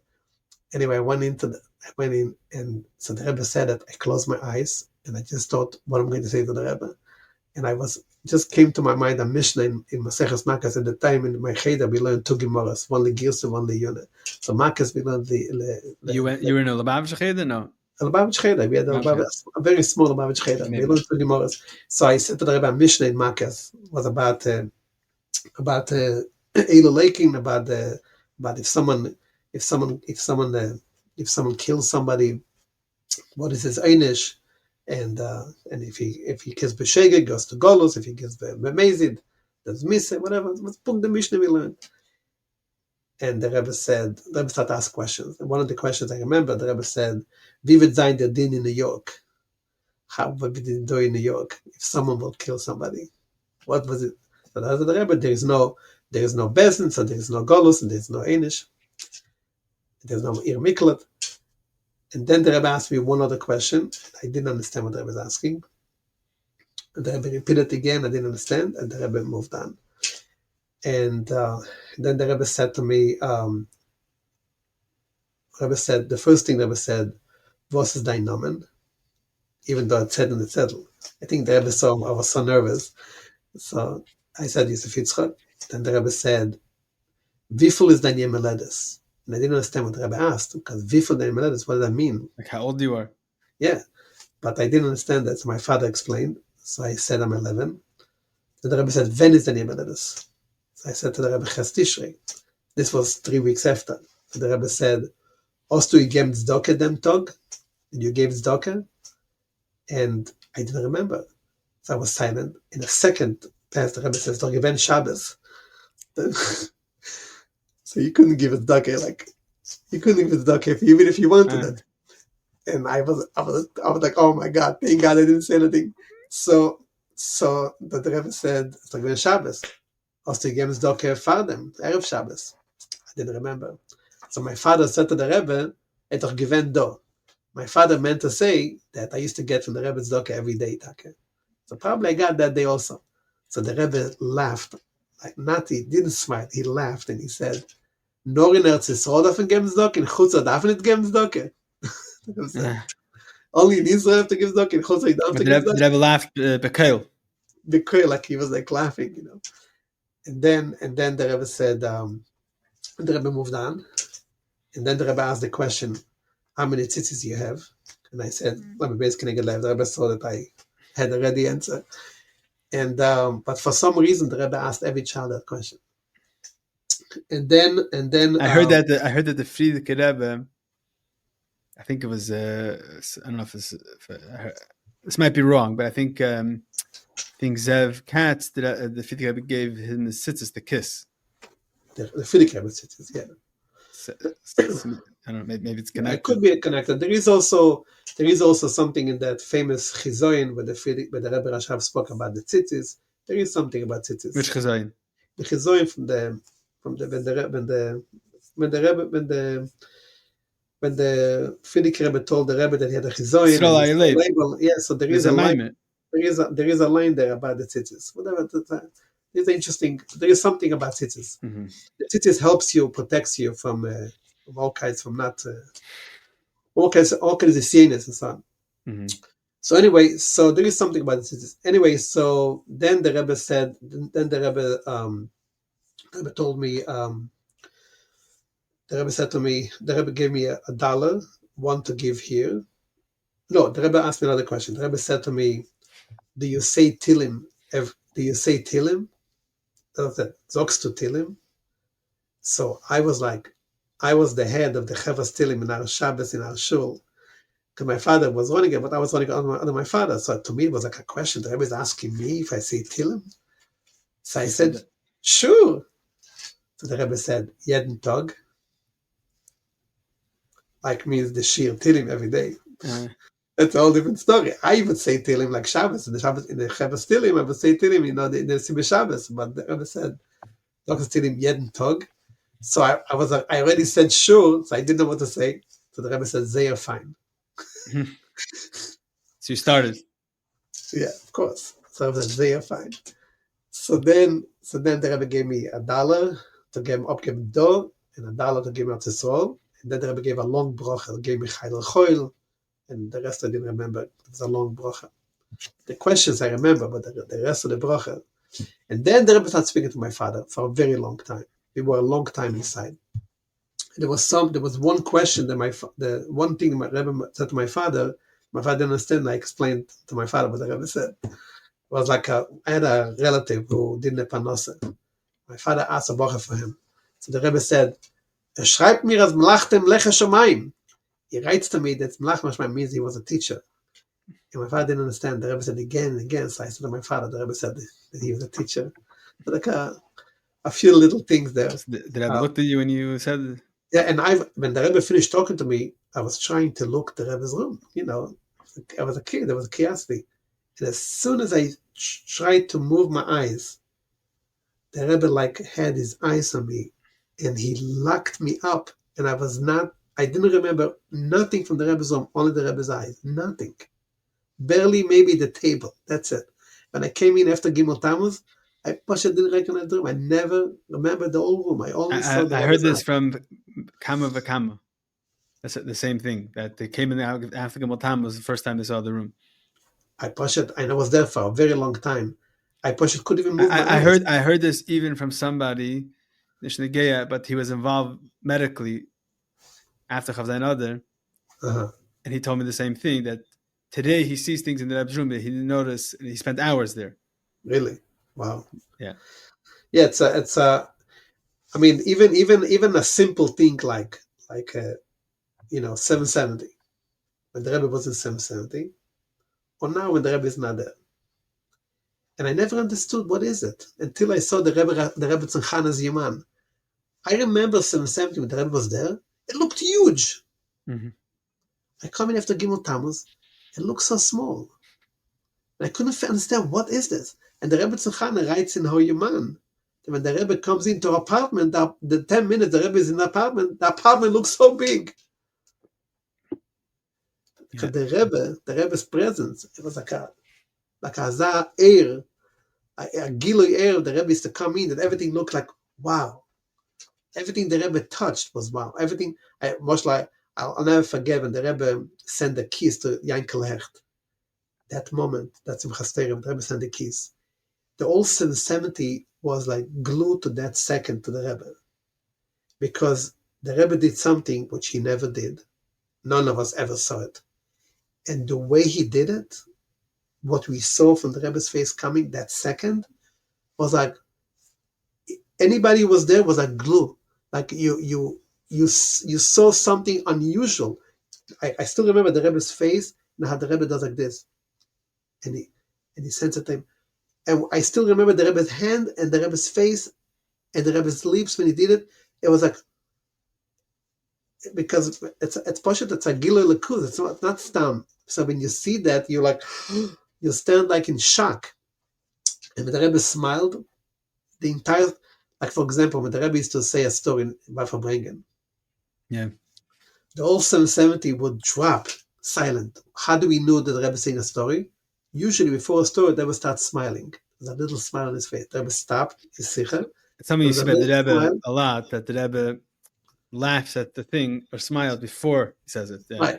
And there was all of a sudden in the second the Eilam, because the Rebbe mostly didn't tell stories. So when the Rebbe told the story, the Eilam was like, even people who didn't listen to a word of the sicha because they didn't understand, they were too tired, they didn't have a brain for this, but a story from the Rebbe, they were like, and it was dropped, like, even though the Rebbe spoke, it was quiet, But there was a whole different quiet when Yeah. the Rebbe started telling the story.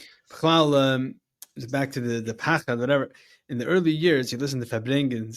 The Rebbe said something that there's a certain that whatever that was that there's a tzachos. You hear people laughing, like if reacting to what the Rebbe is saying. In the later years, you barely hear it, and if you hear it, you hear people saying shh.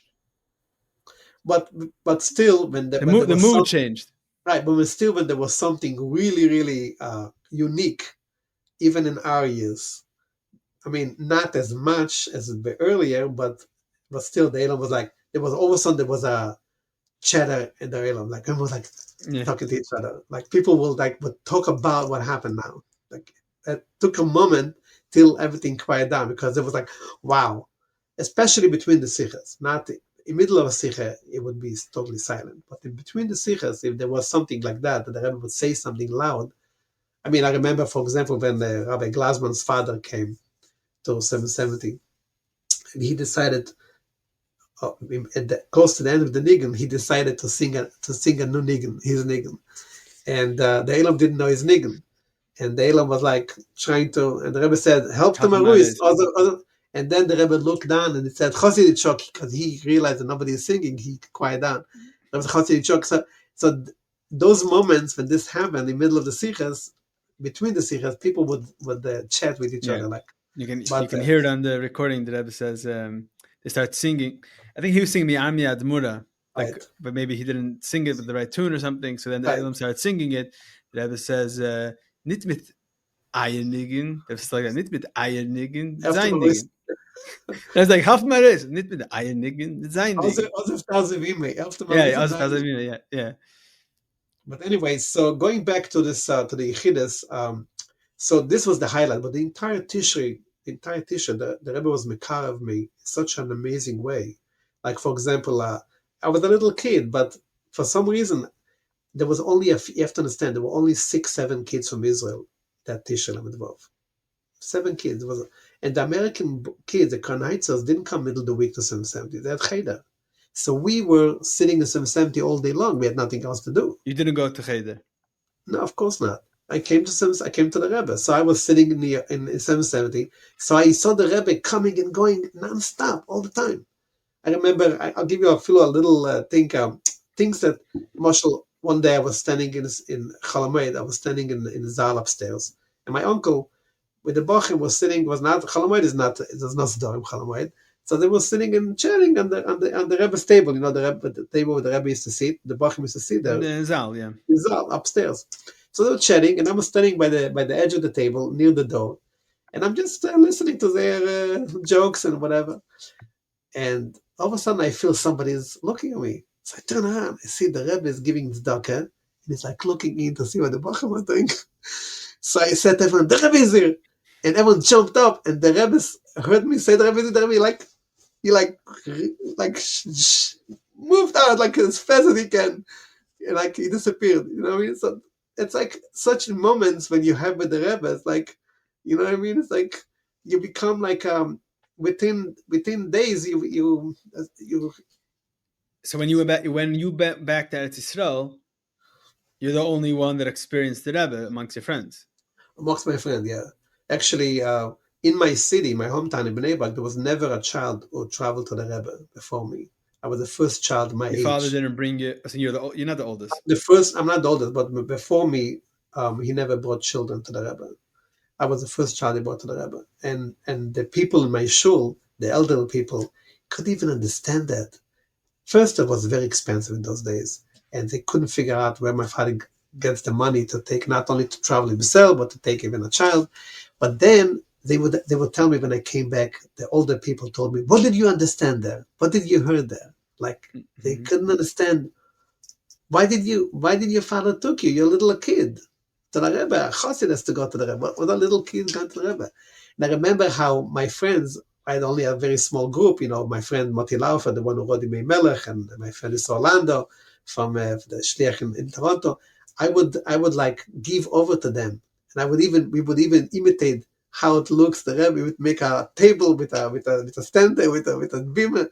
We imitated because they never saw. There was not even videos of the Rebbe at the time. Tishrei Lamed Vav, the first video that Friedin took from the Rebbe, and he came to Israel after that and started to show the videos. There's no movies from the Rebbe. So we never saw, we only saw pictures, that's all. We never saw. So I explained, Moshe, I would tell him what Simchas Torah meant, Hakafes.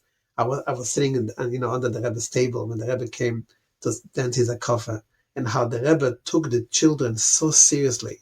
You see how the Rebbe made the children Chassidim, that when the Rebbe would hold the Sefer Torah, they would make with the head to all the pyramids of the bochur and the Anash, all the bleachers, and with the same starkheit. It's not like to the children he just smiled. With the same starkheit, the way the Rebbe's face looked by the Rebbe's Hakafah, with the same atzmus, with the same giluyim, with the same spirituality that he did to the elder, he did to the kids, with the same starkheit. And I still remember till today, that Hakafah is more than all the Hakafahs I saw after, because here I was standing right next to the Rebbe, because I was a child, I was under the table, and it made such a big difference if you stood really close. Mm-hmm. When you stood really close to the Rebbe. But you didn't go back to the Rebbe for years afterwards, right? Right, until I was a bochur, and when I came to stay for good, because I was not one of those bochim who knew how to raise money and knew how to make jobs, and I was a battler, so I didn't know how to do those things. So I went when I was. Your father brought other kids. Other kids.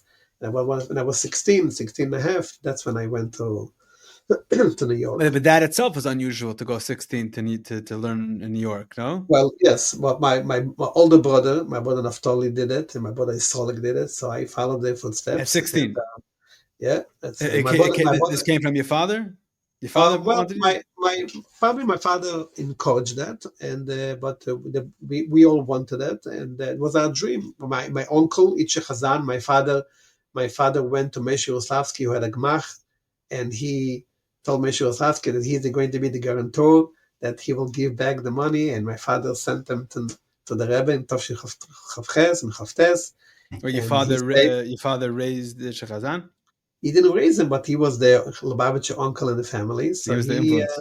He was the influence, and he sent them to New York. And then when we came, the Rebbe, my father was a big believer in going to the Rebbe and being there, staying there. So you went to Al-Teira? I went to Al-Teira. I was in Shir Gimmel Al-Teira, and I remember the first summer. What? You 16? I was 16 and a half. I was 16 and a half, almost 17. Mesifta. I was in Zal. I was in Zal learning with my chair was Avram Galitsky. And I understand. So She'alef, whatever. I was younger than I was Shir Gimmel. I was younger than the other kids. Yeah. You jumped 3 years because I came from Lud. So in Lud I already finished the Shivik Tana. So Uh-huh. I was already a year in Kfar Chabad. I was already almost 17. So I was already a year in Kfar Chabad. So So I was 1 year in yeshiva, and then I went to Shlichus. From Shir Gimmel, I went to Shlichus to Seattle. Tovshim Gimmel Memdal, I went to Shlichus. Did 2 years.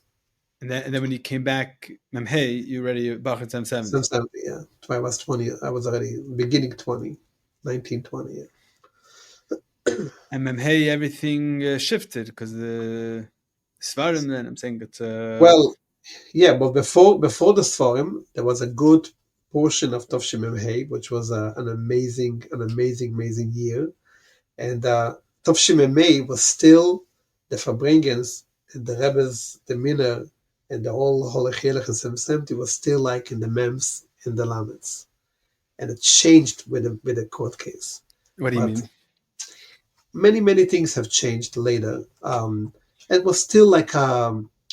There was a sense of peace and joy, that we saw from the Rebbe. And the old 770 was a different 770. Like the seforim took Lubavitch with a storm, and it changed Lubavitch forever. The story of the seforim, the Dan Notzach, and it did change Lubavitch, because the old Dan Notzach was about the future. We didn't understand it then. We didn't understand why the Rebbe is investing so much in it, why the Rebbe is taking it so hard so much, why it's so much worth it to uproot the entire Lubavitch for the seforim. like what's happening today.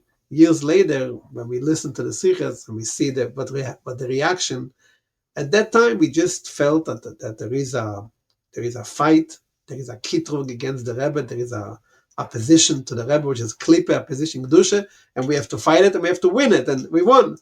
We didn't understand the real application, what really it meant. But like I said before, that the Rebbe, like when he gets to Eretz Yisrael, that the Rebbe was 50 years ahead of everyone.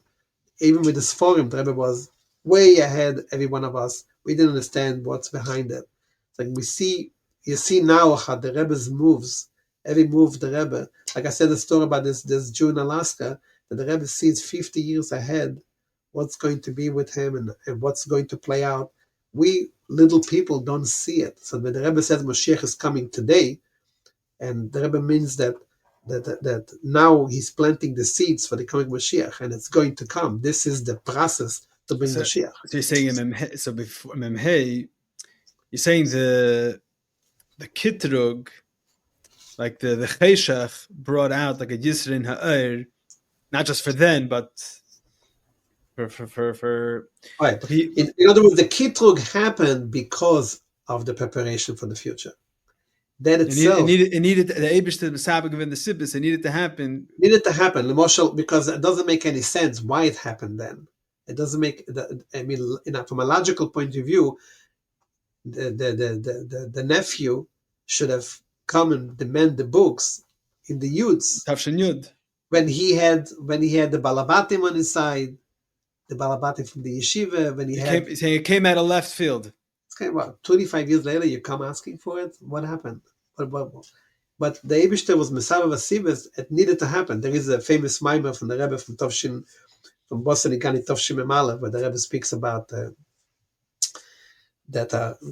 famous moshel that a king that he when he's mebazbez the eitzres, that all the treasures that his parents and his grandparents had, and he doesn't show it to them. But when there is a war, he's mebazbez, and then the Rebbe says, and if that's not enough, what else is the king willing to do? That he's willing to give mashli chayiv meneged, is willing to give his life away. The Rebbe says that the king is willing to give his chayim agluim.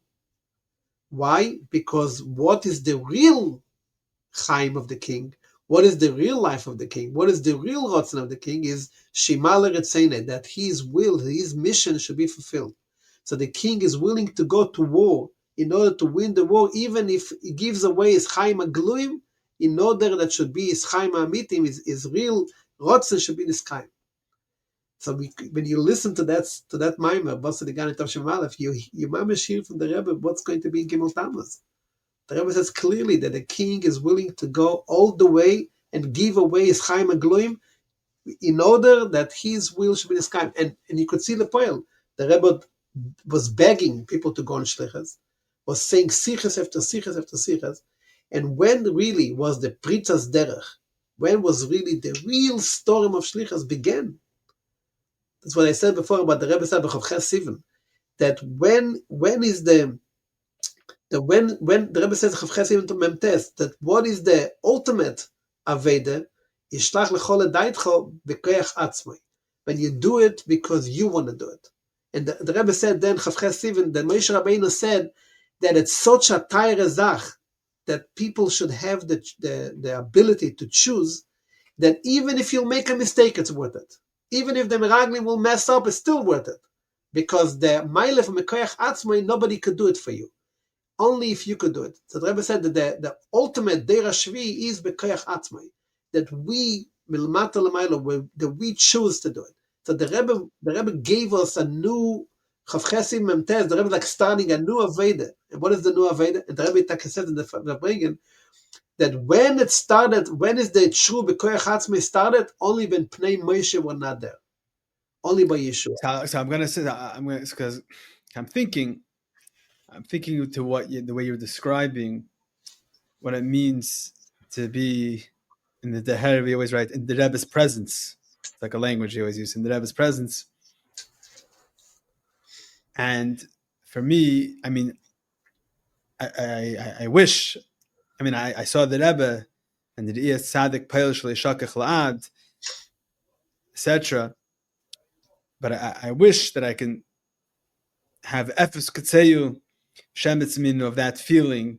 And I obviously, like the Frierdiker Rebbe writes that, and I've heard in Asher Shleish Kachekom, heard from D. If you have to listen to those that talk about it, then you can have some type of feeling, and I've experienced that also.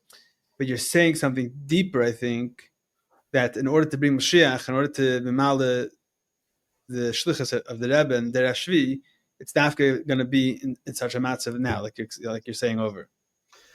I mean, the famous line the Rebbe says, said, "Tapchem asher martu lavazie heimi reshua."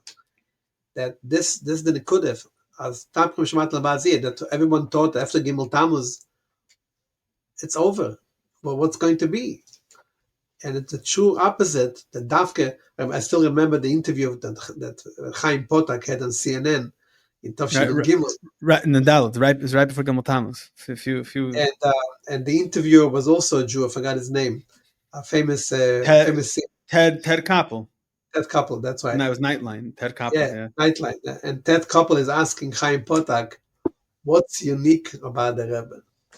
Yeah. And Chaim Potak says, "It's impossible to explain it. You have to. Only if you saw it, you understand it." And then he said, "I'll just give you a little example. I was afraid to be alone with him in the same room because I'm afraid I'll not be any more objective."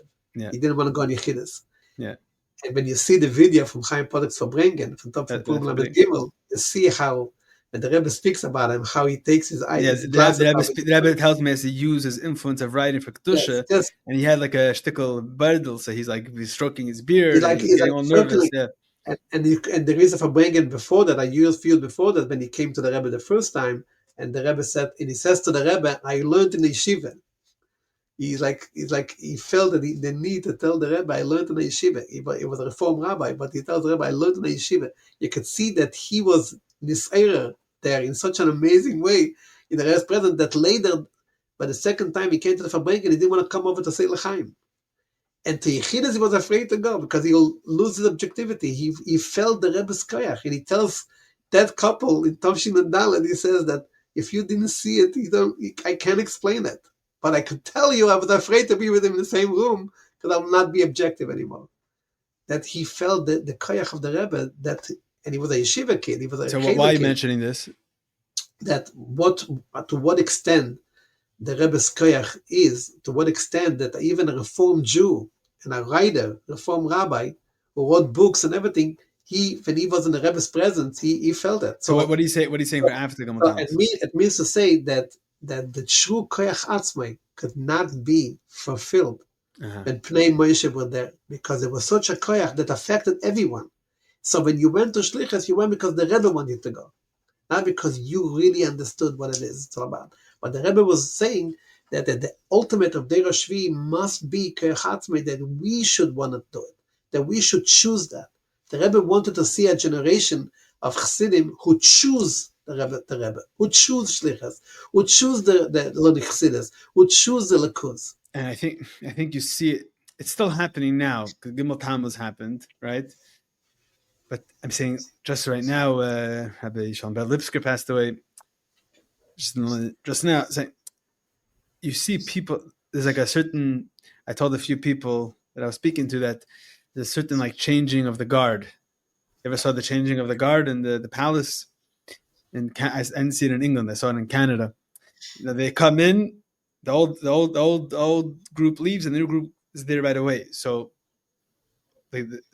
us Chassidim, me and you and everyone else, it's not pshat that there's a hefsik.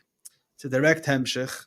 It's different people, and it's dafke the younger, right? And dafke.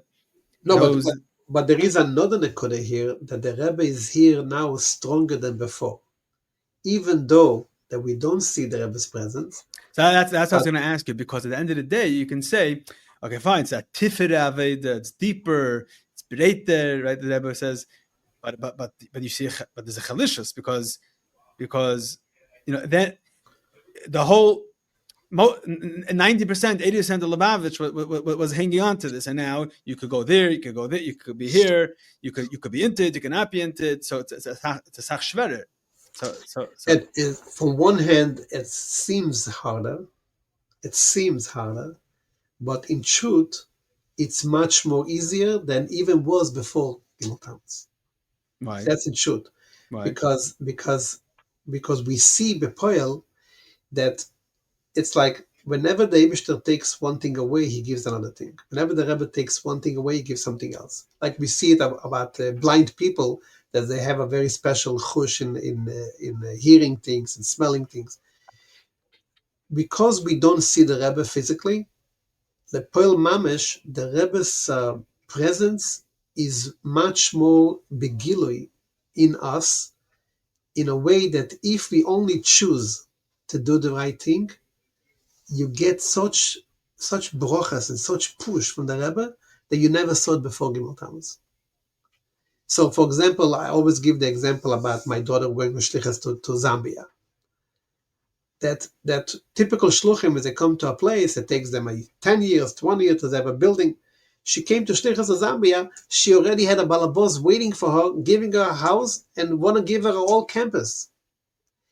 Those things didn't happen 50 years ago, didn't even happen 30 years ago.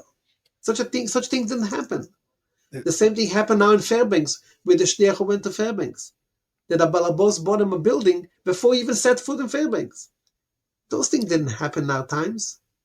And What does there's that also mean? there's also another nekuda of the relationship of a Chassid Rebbe relationship, that today in a gewisse Zin, if you're plugged in and if you have the Simas slave and care about it, and you're a Chassid, you probably know and more understand the Rebbe more than people did that were standing by Fabringen, because the amount that you read, the amount that you watched, and the amount that saying people tell me when they read, let's say I heard from an older Shliach, probably your age, he told me, I read the hair. What I like about it is because I read things that I stood by. I was at that Fabring and I didn't realize that it happened. And I read it.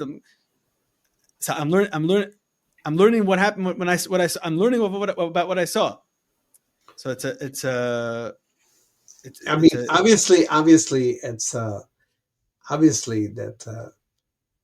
it's a very, very. There's no need to say that how broken we are that we don't have the Rebbe here with us. That's the obvious. Obviously that we are very broken. Obviously that we are very missing the Rebbe, very empty without the Rebbe. No question about it. There's no need to say that. But the Rebbe is being the Rebbe. At the end of the day, he makes the decisions. He is the Rebbe. He makes the decisions, what's going to be and how it's going to be. And he made that decision. So we need to accept the decision and see that if the Rebbe made a decision, it must be that that's for the good of the generation and for the good of the entire Jewish world and for the good of the future Mashiach. That's the Ratzon Hashem. That's the Rebbe's Ratzon.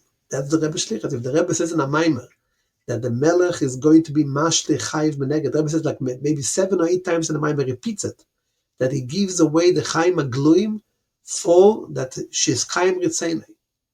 So if the Rebbe says that that's what the Melech needs to do to win the war of bring Mashiach, everyone understands that to bring Mashiach means that the entire universe will change. The entire world will change. This is not a simple thing, being Mashiach. So if we don't know anything about Mashiach, what do we know? We are simple people. Fleishike mentioned, what do we know about Mashiach? And when the Rebbe is telling us this is the day of Shvi being Mashiach, so the 3,000 years from Matan Torah, from 3,300 years, the entire Jewish world is waiting for Mashiach, and this is our generation, it's our Rebbe, and we are the people who were charged with that mission to bring Mashiach. I mean, this is like crazy stuff. This is not a simple thing. We are talking about the greatest world event ever. So obviously that things unusual are happening. So the fact that there was a Gimmel Tammuz, and the fact that the Rebbe is the Deir Shvi, and there was no, as the Rebbe said in New York Times to Israel Schenker in Tov Shelamed Beis in 1972, Shas Hashivim, he asked the Rebbe what's going to be the future. He said to the Rebbe, you, and everyone could look it up in the New York Times, it's online. He said to the Rebbe, Rabbi Schneerson, you and the Rebbetzin do not have children. who's going to be the eighth Rebbe. And the Rebbe gives 4 answers. The Rebbe says, first the Rebbe starts, I have plans to live many more years. Then the Rebbe says that we should leave the worries for Mashiach. And we should live for Mashiach. And then the Rebbe says, he continues and he says that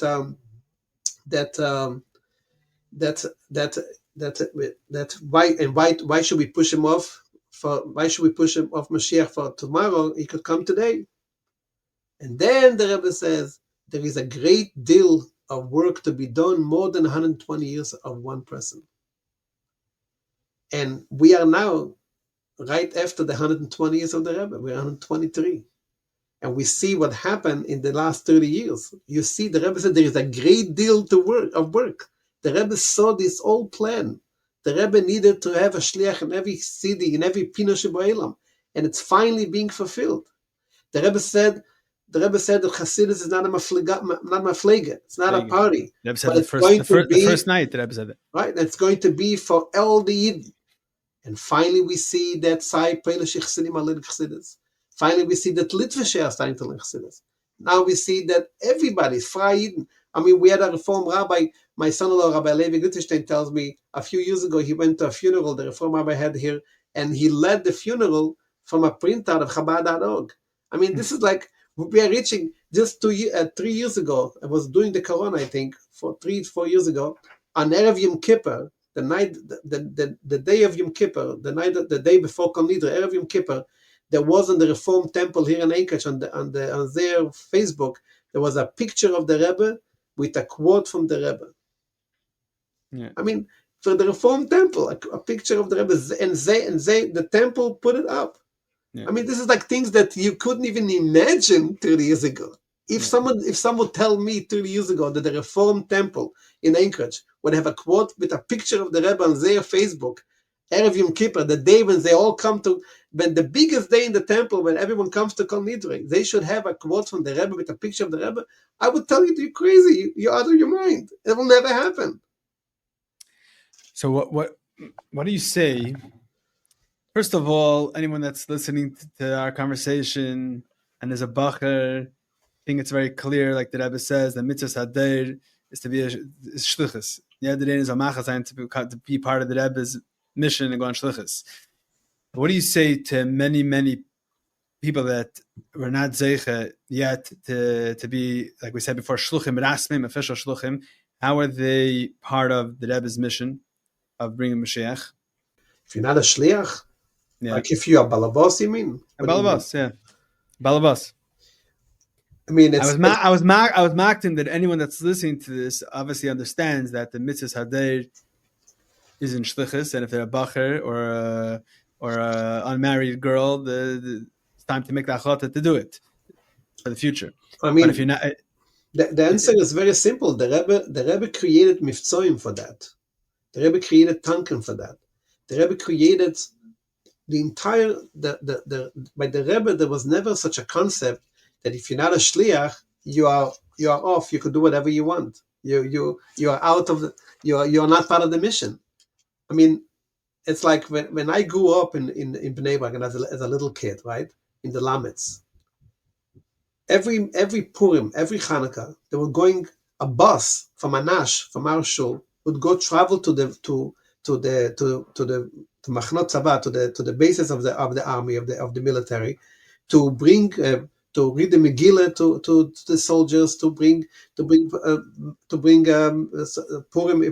to read the Megillah, and Hanukkah to light candles, and every Yom Tov. I remember as a little kid, the Rosh Hashiva of Kfar Chabad, Rabbi Yankel Katz. He was not a shliach. He was a Rosh Hashiva. He lived in Bnei Brak. He would go with my father, with 2 other Anash. We would go to the biggest hospital in Israel, Tel HaShomer, which is right near Bnei Brak. We would travel there with his car. Yankel Katz was the driver, and we all slept thousands of matzahs in bags, all made in bags already, and we'd go from room to room and give out matzah to every patient. I mean, what does that mean? There is so much work to be done. A shliach could only reach to a few hundred people. That's it. How much can a shliach? The Moshe Anash live in Crown Heights. Let's take an example. There are, how many Botei Chabad we have in Manhattan? Let's say 10. let's say 10. There are 3 million Jews in Manhattan, 2 million Jews in Manhattan. Is it possible for the 10 Chabad to reach even 30% of those Jews? It's impossible. For that, we have our old Crown Heights. Every Jew in Crown Heights the Rebbe wrote, Meguyas, is mobilized to work, to the Rebbe's work. If it comes Friday, you have to go on Mitzvahim. And if you're a balabos, you don't have to go on Mitzvahim only on Friday. You go to Mitzvahim every day. You go to work, you go a half an hour earlier, or you go during lunchtime, and you go all the office around you, and you put on film with Yidden. And you become the Shliach of those Yidden in at your work everywhere. You take them to the oil, you invite them to your house for Shabbos. What did that mean? There is so much work to be done. It's the old concept. If I'm not a Shliach, I cannot do the Rebbe's work. It's crazy. You fly to Israel, you go on the plane, you put on film with Yidden. You tell Yidden to go to the oil. There is so much work to be done. When I was in German in Crown Heights, before I went to Shlichus, I wrote the book about the Rebbe, Yemei Bereishis. Yeah, can you talk about that? Why did you write Yemei Bereishis? Sure, I'm coming there. So I used to have a class of a group of Israelis who would come to my home, and we'd have a class once a week, or I'd go to their homes. And then I took them to the Rebbe to Dallas. And you're a Kaling man? It was right after Koilel, before I went to Shlichus. And I gave shiurim. I took them to the Rebbe. 2 of them had children because of that. Now they're big supporters of Chabad in their cities where they are. Like Beimer Tov Shinun was a parade. I took them. I passed by the Rebbe because I wanted to see the Rebbe. And even though I was not part of the groups, and I was the last group, and I asked Shomber Baumgarten, "Can I go?" He said, "Go." So I started to go with them. And Yankel Echt is asking on the microphone, "Who is this group?" And I felt bad because I didn't I didn't get official permission. So I got Baum to let me, but I want my Eden to see the Rebbe. And we went by, and I told them all to look to the Rebbe. And you saw lately what Moshe Brodshtein said about the parade. You saw that announcement he made. No. Moshe Brodshtein, those are human from the Yuds. Moshe Brodshtein made an announcement that every bochur has to help with the parade, and he said, and every Anash, and he said, what is a parade? What is the purpose of the parade? That all the Jewish children in New York should have opportunity to see the Rebbe. It says, "V'ro isa kayin v'nir po anega." So he said, when the Kohen sees when the tzaddik sees the Yid, v'nir po anega, that he heals the wound. That's the mission of what is the parade? That a little kid who is not religious should see a Rebbe, and that will stay with him for the rest of his life. I was walking home. I went to Shalom Zacher here in Stanford. And I was walking home with the uncle, not the uncle of the Rachanimel, the uncle of the baby, the uncle of the father. We lived near each other, so I was walking home with him, talking about the Rebbe, Chabad. I was about like Beimer parade in the 60s. Yeah, I saw the Rebbe. Yeah. He's not the first person I met like that. I'll tell you in a minute a story about a Yid that told me what he saw the Rebbe. I'll tell you in a minute. Go ahead. No, I finished. Okay, so no, because you asked me about the Yemei Bereishis, so we'll talk. I want to know. So Yemei Bereishis, you write a book about the first year of how the Rebbe became Rebbe and the whole story, which is a meridic accomplishment. But was es hat eingefallen? What Tafshin Nun Aleph, Tafshin Nun? When we were working on this, Tafshin Nun, yeah. Why Tafshin Nun? You decided to work on this book. Like, where does that come from? So the real story is that when I was a little kid, I read the old Sefer HaTorah, and I was really I knew the old Sefer HaTorah. And the Sefer HaTorah starts with the Alter Rebbe, goes all the Rabbeim, and goes till the Frierdiker Rebbe. And then the Frierdiker Rebbe, what is the last chapter in Chelek Daled? The Histalkos from the Frierdiker Rebbe. And in the Histalkos, what was the chapter about the Histalkos? It's actually a letter that a bochur wrote from America to Israel. This bochur's name was Dubinsky. It's Moshe Dubinsky's son. Motel Dubinsky, he wrote the letter. So Chaner Gletzstein took that letter, Kemoshe, and he printed it. And when I read the letter, I saw it's missing a lot of important pieces. It doesn't sound right. It doesn't sound that there's enough information on what really happened there. You're saying from reading the letter as being a writer, I felt that there's a lot of holes in that letter, meaning that you don't see the Rebbe's presence in the letter, in the funeral, in the all the Chilach in 770 there. So I knew that something is missing here. I mean, he wrote just his personal perspective, what he felt needed to write to his father. He didn't think about. Anyway, so later on, when I worked on the Sichos Kodesh, if you know that me and Gershon Eichern as bochur in Tovshim Hey, this was one of my projects in Tovshim Hey, that as a bochur in 770, that we were looking for the Rebbe Sichos, and we couldn't find in 770. You couldn't find the Rebbe Sichos. And finally, when there was in the library sitting there with Sichos, I saw there is only it was like 20 or something books of all the Sichos from the Rebbe from Tovshin Yud till So the Tovshin. Hanachas were coming out, but no one bothered to compile them into the proper svarim. No. The Anochas from the Mems, they came out organized, but the Anochas from the previous years, they were missing because there was no real organization like it was in the Mems. So bochur would write Anochas, or they didn't write Anochas. There was the Menichim, sometimes they wrote, and sometimes they were Anocha Protis. Anocha Protis means that nobody really made You're talking like in the Chavs. In the Chavs and in the Lamets. Until Lamed Vov, something like that, there was no real good Anochas. So a lot of the Anochas were like just Anocha Protis, so there was not published to everyone. So only 30 bochim had it, and it was in the Rebbe's library, and that's it. So nobody, if a bochur like me wanted to read the Rebbe Sichos, so there was only the 21, 23 volumes, and that's it. And every of the books was missing, like 10 Farbrenges was missing, 20 Farbrenges was missing from this year, from that year. So we wanted for ourselves to collect, we thought just for ourselves to make for a few bochum. So we bought a copy machine, and we asked Rabbi Krinsky's son, the Shliach in Levi Krinsky, asked him if his father could give us permission, New Hampshire, if his father could permission to have a room in 770. He gave us a room in 788, and we started to copy the sichas. And then we started to research, and we saw, oh my God, there is so much more. We didn't realize. Anyway, it took us a few years to do it, and we made 50 volumes out of from the 23. We researched, we found all the Farbrenges. We have 50 bochim work for us. One bochur was typing, Rabbi Vogel was working for us, bochur typing the Rebbe Sichos from tape, and then printing them, and then binding them. It's a whole story. And we had to go to Anash in Chanites. We promised Anash that we'll make a set. If they give $1,000 for us, we will give them a set. And like Moshe Rabbi Schaefer was one of the first people that I went to, and he agreed.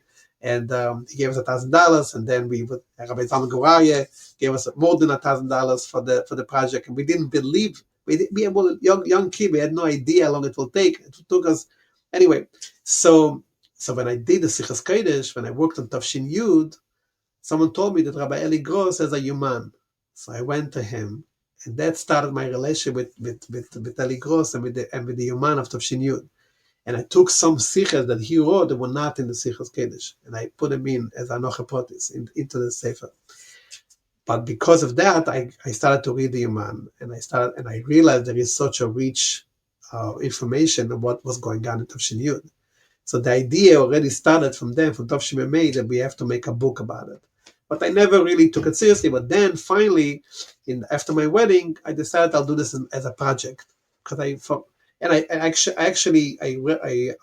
put some pieces of Tovshin Yud in some of my tshuras that I made for Chav Ches Sivan in the years of Mem Vov, Mem Zayin, Mem Ches, and I also did printed in Kfar Chabad magazine some of the beautiful stories from Tovshin Yud, translated from Eli Gross's Yuman. So I got kind of involved in that as a bochur. So you were doing this mitam yourself, the book? Yeah, of course. To Kahas, what you wanted to do? No. I started to work on the book, and then I went to Rabbi Krinsky, and I spoke to him about this. Rabbi Krinsky said, I knew it's a very sensitive issue. Rabbi Krinsky said, I can't promise anything. You made the book. And if the book is ready, we'll give it to the Rebbe, and then we'll see. But he couldn't promise me. First I went to Rabbi Chassidus, to the other people in Kehos. They all sent me to Krinsky. And I went to Krinsky. Krinsky said, I can't promise. And the book is ready. If you're willing to do it. So I raised money for the book, and I was going to say, no one paid you to do this. No, of course not. I raised money to make the book, but I felt there is a need for it, And then you know the whole story, how I took also Rabbi Lezer Kokowski to the Shliach in New Jersey to help me. He was a young bochur then. I needed help with collecting items and so on. But the old book I wrote myself, and I was sitting on every word, Shiva Nekim, as we say, to make sure, because I knew it's a very sensitive issue. So every word was... Because you felt that the story should be told, but doesn't mean that we have to publish Right. Things that are not negaya for Chassidim. Right. Whatever. Things were not... and it turned out to be that when I made the book, after the book was published, a lot of people told me, why didn't you come to me to interview me? But the truth is, when I tried, they didn't want to. Right. So a lot of people, they didn't want to be interviewed.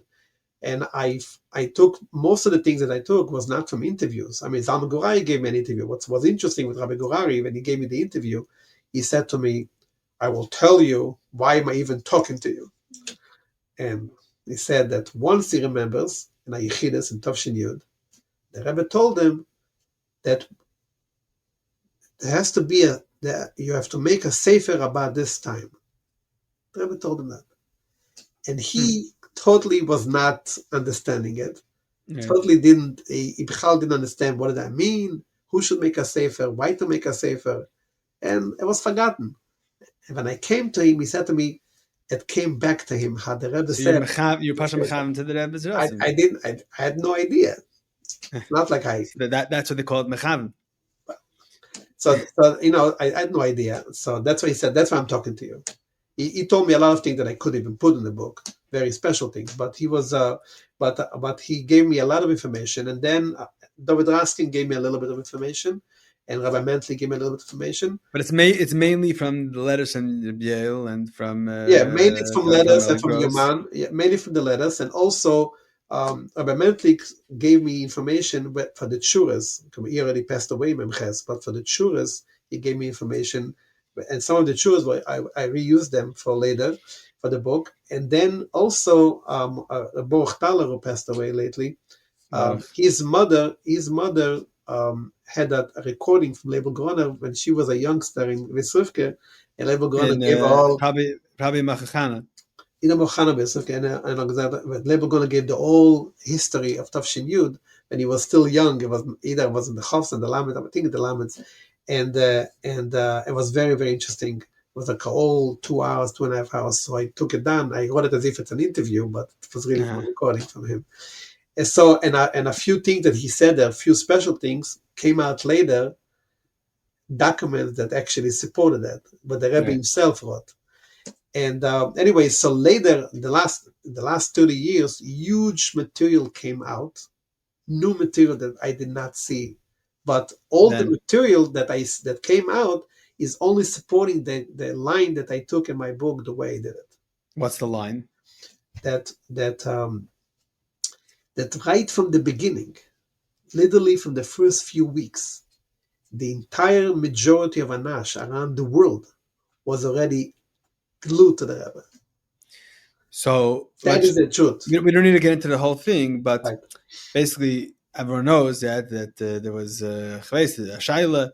So I think historians or whatever, people that they want to say it wasn't so simple. There was this camp and there was that camp. And I mean, I read the book, obviously, but I also by a lot of people, myself. I mean, it's a klar zach. There was no movement. The only movement, a real movement, maybe there was a yechidim, a hinaher, but the only movement that existed, probably from day one, you think a few weeks, I'll say from day one, is that the Rebbe, it's klar that the Rebbe is Rebbe. For sure, from day one. For two examples, one example I wrote in my book, but the one example Meir Alik just told lately, was a very interesting example. By the Polish Chassidim, there is a custom that at the funeral, after the they make an announcement who is the new Rebbe. By Chabad, there was not such a custom. Chabad usually took a year or more. But the concept, the Rebbe always says, the Bo HaShemesh v'Zoach HaShemesh. The second, the Instalkos. The Rebbe explains about Beis Nissan. The Rebbe... Right. So the Beis Nissan is the yard site, whatever the Stalkos of the Rebbe Shab. The Rebbe always explains it. The Rebbe's book, that Beis Nissan Right. is Haskalas and Asiyas, so the Right. Frierdiker Rebbe. So Yeah. the same thing happened by the Rebbe. Marshall, a few examples I have in the book, and a few examples I heard later.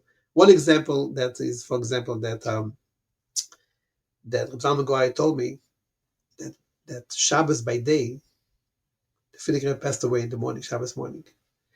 2 hours later, the Rashad was holding the Rebbe's hand and walking with the Rebbe, crying and saying to the Rebbe, "What's going to be? What's going to be? What's going to be?" And the Rebbe calmed them down. And they were going back and forth in the hallway in the Frierdiker Rebbe's house. And the Rebbe calmed down, everything will be okay, everything will be okay, we'll continue. And another story that happened, that's in the book also, that there was a one from Anash who was supposed to have a L'chaim party. He became a host of the L'chaim party. Motzei Shabbos Yud Shvat Tov Yud. Yeah. And he didn't know what to do. What should he do? The Frierdiker Rebbe just passed away. So he ran to 770 and he saw Reb Shmuel Levittin. He was the authority. So he went to Reb Shmuel Levittin and said, "What to do?" Shmuel Levittin said to him, "Go to the Ramash, go to the Rebbe."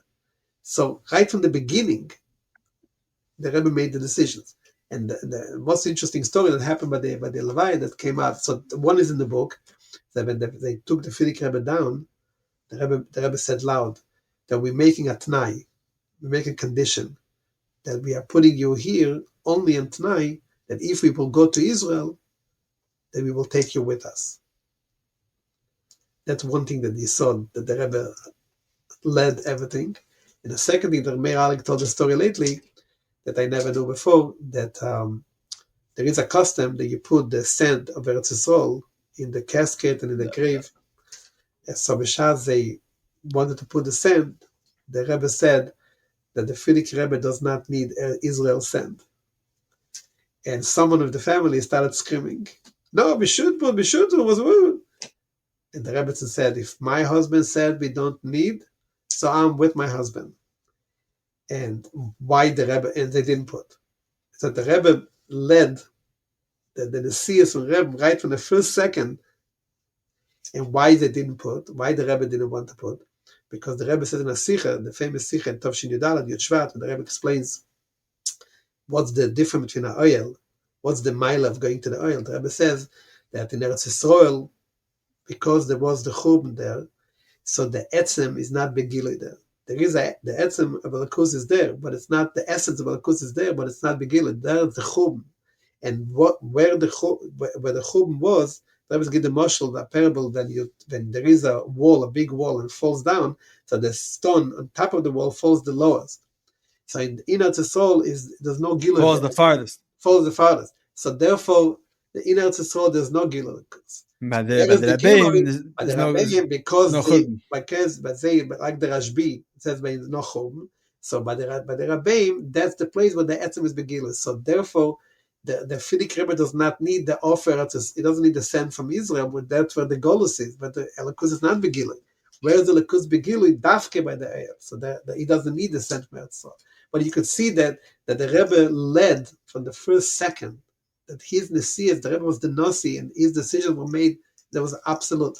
And not only that, especially within days, I mean, like Rabbi Dubov, that's in the book, Rabbi Dubov is the one, Rabbi Dubov from Manchester, he's the one who asked the Rebbe the day after the Istalkas, or the day of the Istalkas, he asked the Rebbe to take over the Nesias.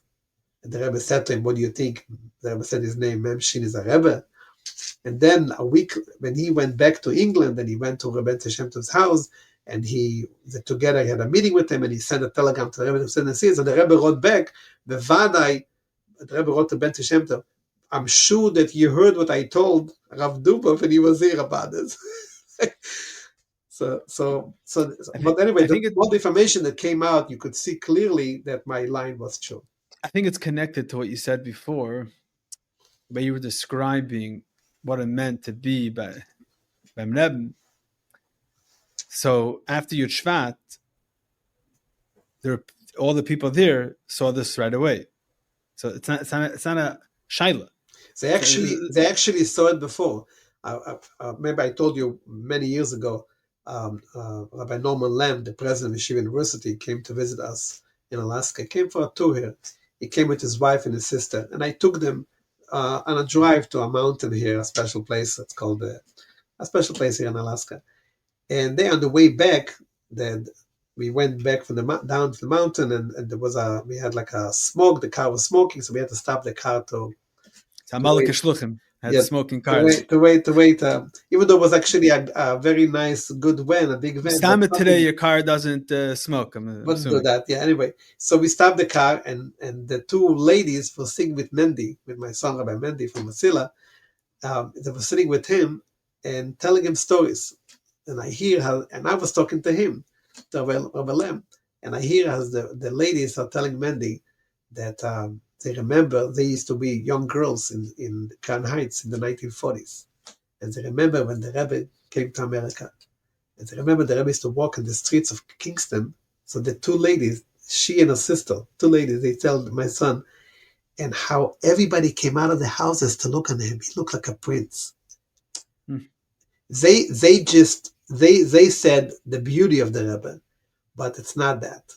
It's exactly what the Rebbe Tzimchana writes in How Yaman, in How Memory. The Rebbe Tzimchana writes that when the Rebbe was a little kid, everybody was joined to look at him because there was that shine that came from him, that it was inhuman. It was beyond humanity. It was a spiritual shine that came that caught everyone's eye. It's like when Moshe Rabbeinu saw the burning bush, and it says that Moshe Rabbeinu turned to see what is it, because he saw something, a snei neukal. He saw something which is not natural. He saw a non-natural scene. That was the Rebbe. When you saw the Rebbe, you saw something which is not normal. It's not human. This is not a normal thing. I still remember how I saw the Rebbe Yom Kippur by Mincha the first time when I was a little kid, Lamedvov. And I still remember the Rebbe sitting down and taking off his hat and sitting down. And then it became a Tanela. I became a Tanela, and I still remember to like now. I remember seeing the Rebbe's feet, and something you saw. It's not human. You saw something not normal here. And I remember I barely davened that Yom Kippur. I was holding the machzor and looking at the Rebbe. I couldn't take my eyes off the Rebbe. And I remember when the Rebbe jumped on the chair, for the Rebbe was, when Tav Shilam and Vov, the Rebbe was 74 years old. And the Rebbe jumped on his chair and turned around. I would not be able to do it today. I mean, it's like unbelievable. I remember I was like, oh my God, I couldn't believe it. The Rebbe jumped up on his chair and turned around and started jumping. And he jumped, and it's a soft chair, and he jumped on it, and he was making that. It's like, you have to understand, it's like, it's not, you saw bemuchash, you saw, I was a little kid, I was like, wow, this is not, you felt it in your bones. This is a lukus. You felt that this is, I always used to tell my balabatim, anybody who saw the Rebbe had no doubt that there is a Eibishter, because you saw a lukus. You saw that there is a God in the world. You know, people who didn't see the Rebbe maybe could have doubts, but people who saw the Rebbe have no doubts. You know that there is a Eibishter in the world because you saw a phenomenon which is beyond human nature. You saw this is Moshe Rabbeinu. You saw this is the chain of Avraham Avinu, Yitzchak Avinu, the Oves Heino Merkava, and this is Moshe Rabbeinu, the Alter Rebbe, Rashbi. You see the Rebbe, Baal Shem Tov. You saw the Baal Shem Tov in our own time. I remember something about the Farbrengen, the long Farbrengens, Shabbosim. I used to stand by the Farbrengen. I used to stand. Some years I had my place on the top of the benches, so I was very high. I was like the same height of the Rebbe's bima. But because the Rebbe was sitting, I was staying. Your place was directly across. Directly across the Rebbe, yeah. So I remember some of them, when it was long Farbrengens, it was like getting close to the end of the Farbrengen, and I was already tired. And you're listening for like 5-6 hours. You listen to every word to catch every word, understand every word. And sometimes I took like a second to breathe, and I looked just on the scene. I still remember that scene. You see the Rebbe sitting, because when I listen to Farbrengen, I close my eyes to understand.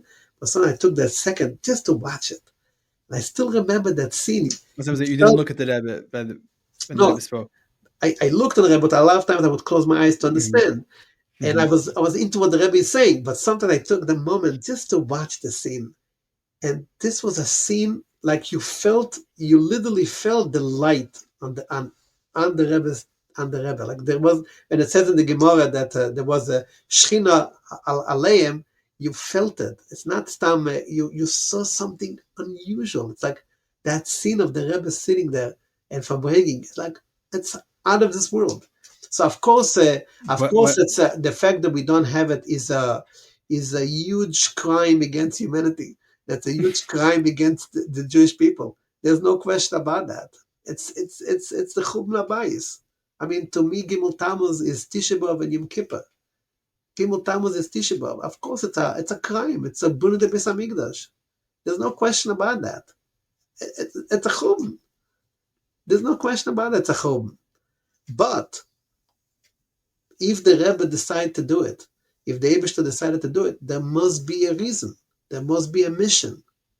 And there must be a mission, and that mission must be fulfilled. And we are in that mission. And the Rebbe is with us. The Rebbe is like making sure that we will fulfill this mission. And nobody is out of this mission. Everyone must be part of it. And the Rebbe is going to Israel. And we see clearly, if it's about Israeli politics, if it's about Afot Sayados, if it's about the Shluchim all over the world, the way the Shluchim today are accepted, it's just, you can't compare the way we are accepted today in Alaska in comparison. Like the person who built the Chabadas in Fairbanks, he's the person who built the Reform Temple a few years ago there, 30 years ago. The same person who built the Reform Temple, he's the one who built the Chabadas. It's like things like that, you couldn't even make them up. 30 years ago, they will never happen. The person who built the temple will build the Chabadas. You're crazy? You can't even imagine that. But this is happening today. Like there is a ma'apecha, there's a revolution in the world, and the shaykhs that the shluchim of the Rebbe have today, with the entire leadership of the world leadership, with presidents and kings all over the world, the personal connection that we have is beyond words. I mean, it's not only about Israel. We talk about the United States everywhere. Look what Rabbi Levi Shem Tov just had the prayer in Washington, and the president was standing out. He was the first one to get the prayer. I mean, things like that happening today that we couldn't even imagine. Look how the Hiskashrus in Binyanei Ummah now, what they have now every year, 100,000 Jews are coming to Hiskashrus. Things are, the people are coming to the oil. I mean, I had here last summer, I had a group of ladies from 5 towns, and one of them is the daughter of a very, very famous Jewish activist. I don't want to say the name, like one of the top Jewish activists in America. And she tells me that she and her friends, they go every Motzei Shabbos to the oil. And not only that, she says to me, sometimes I have a friend who WhatsApps to everyone, I'm going to the oil. Anybody wants to join? And we jump into the car and we go. I mean, it's like, I wouldn't believe it. Mother Orthodox woman. I mean, I would never dream could happen. Over here, I don't have to ask people. They ask me, let's go. It's just like unbelievable. It's like, you can't even imagine. Who would thought Gimmel Tammuz that this will happen the way it will look like today? Nobody dreamed that this will be. Yeah. But it shows you that the Rebbe's Koyach, and so obviously, I mean, there's no question about it that what we saw, of course, it's a crime. It's. I mean, when I look at my grandchildren and they go to the oil, I mean, my heart is breaking. I mean, when I see bochur who do not have the opportunity to stand by the Rebbe's farbrengen, you know what it means to be by the Rebbe's farbrengen. One farbrengen, not to have the farbrengen that we had every Shabbos. One farbrengen. But from the other hand, I see, I mean, what you said before about the people tell you about the Darer, I see it myself. When I listen now to farbrengen from the Rebbe that I was there, I see a whole new depth that I never even understood b'shas I was standing there and I listened to the first time. I see a whole new meaning. Mm-hmm. In every farbrengen, I see how the Rebbe is leading to a certain goal that I never even saw then. I looked at the more kasha, teretz, question and answer. I didn't understand that there is a whole. Even as much as I understood then, now it's like, and I see it in all different ways. It's like, oh, the Rebbe has a mahalach that he's leading the whole world. All of his talks and all of his farbrengens are all leading to the same nekuda, and in different ways. And how the Rebbe is like ain't safe. He's infinite in his.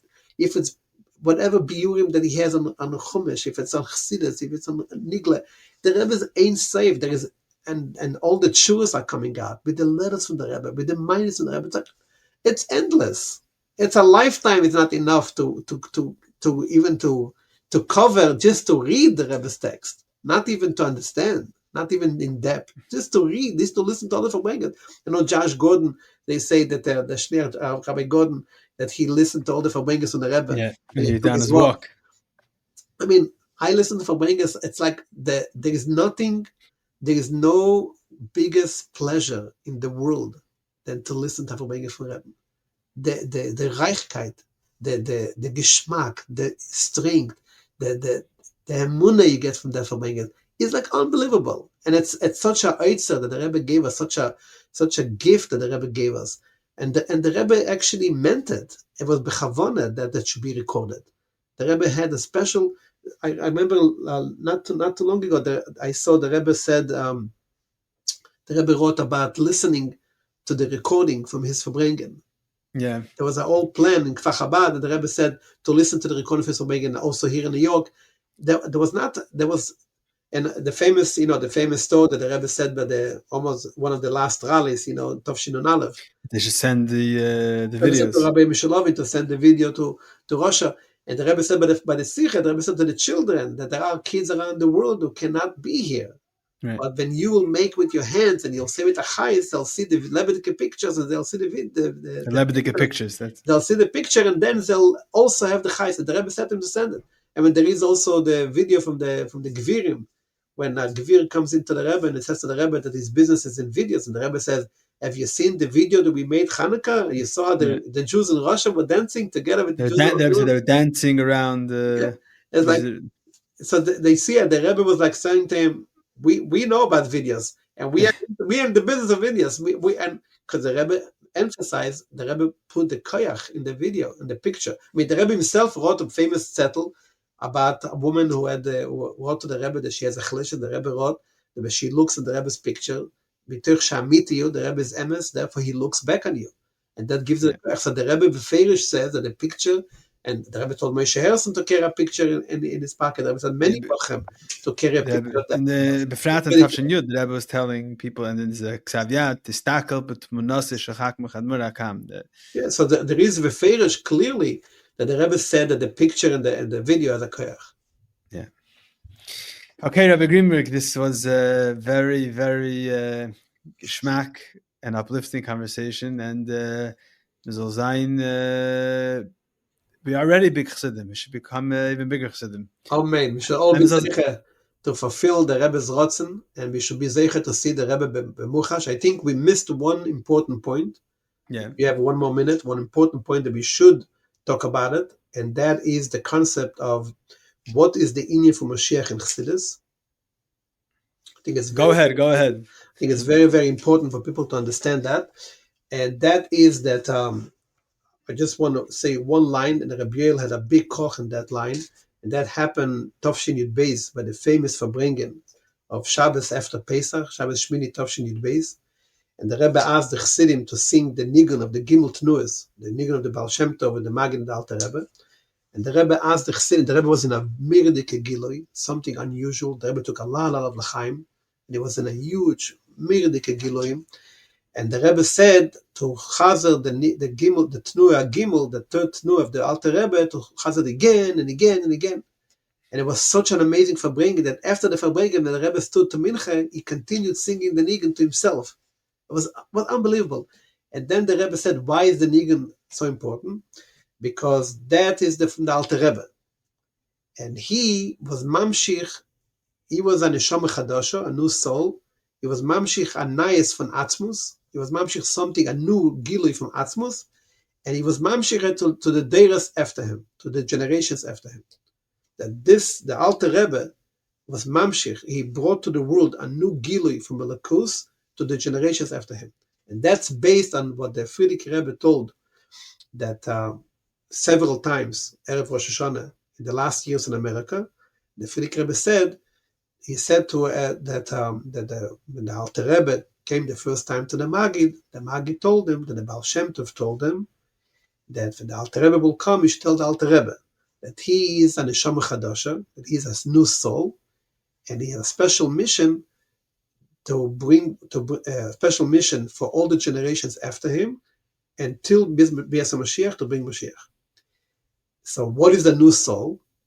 So people thought that the soul never came in a Gilgal, but that's not true.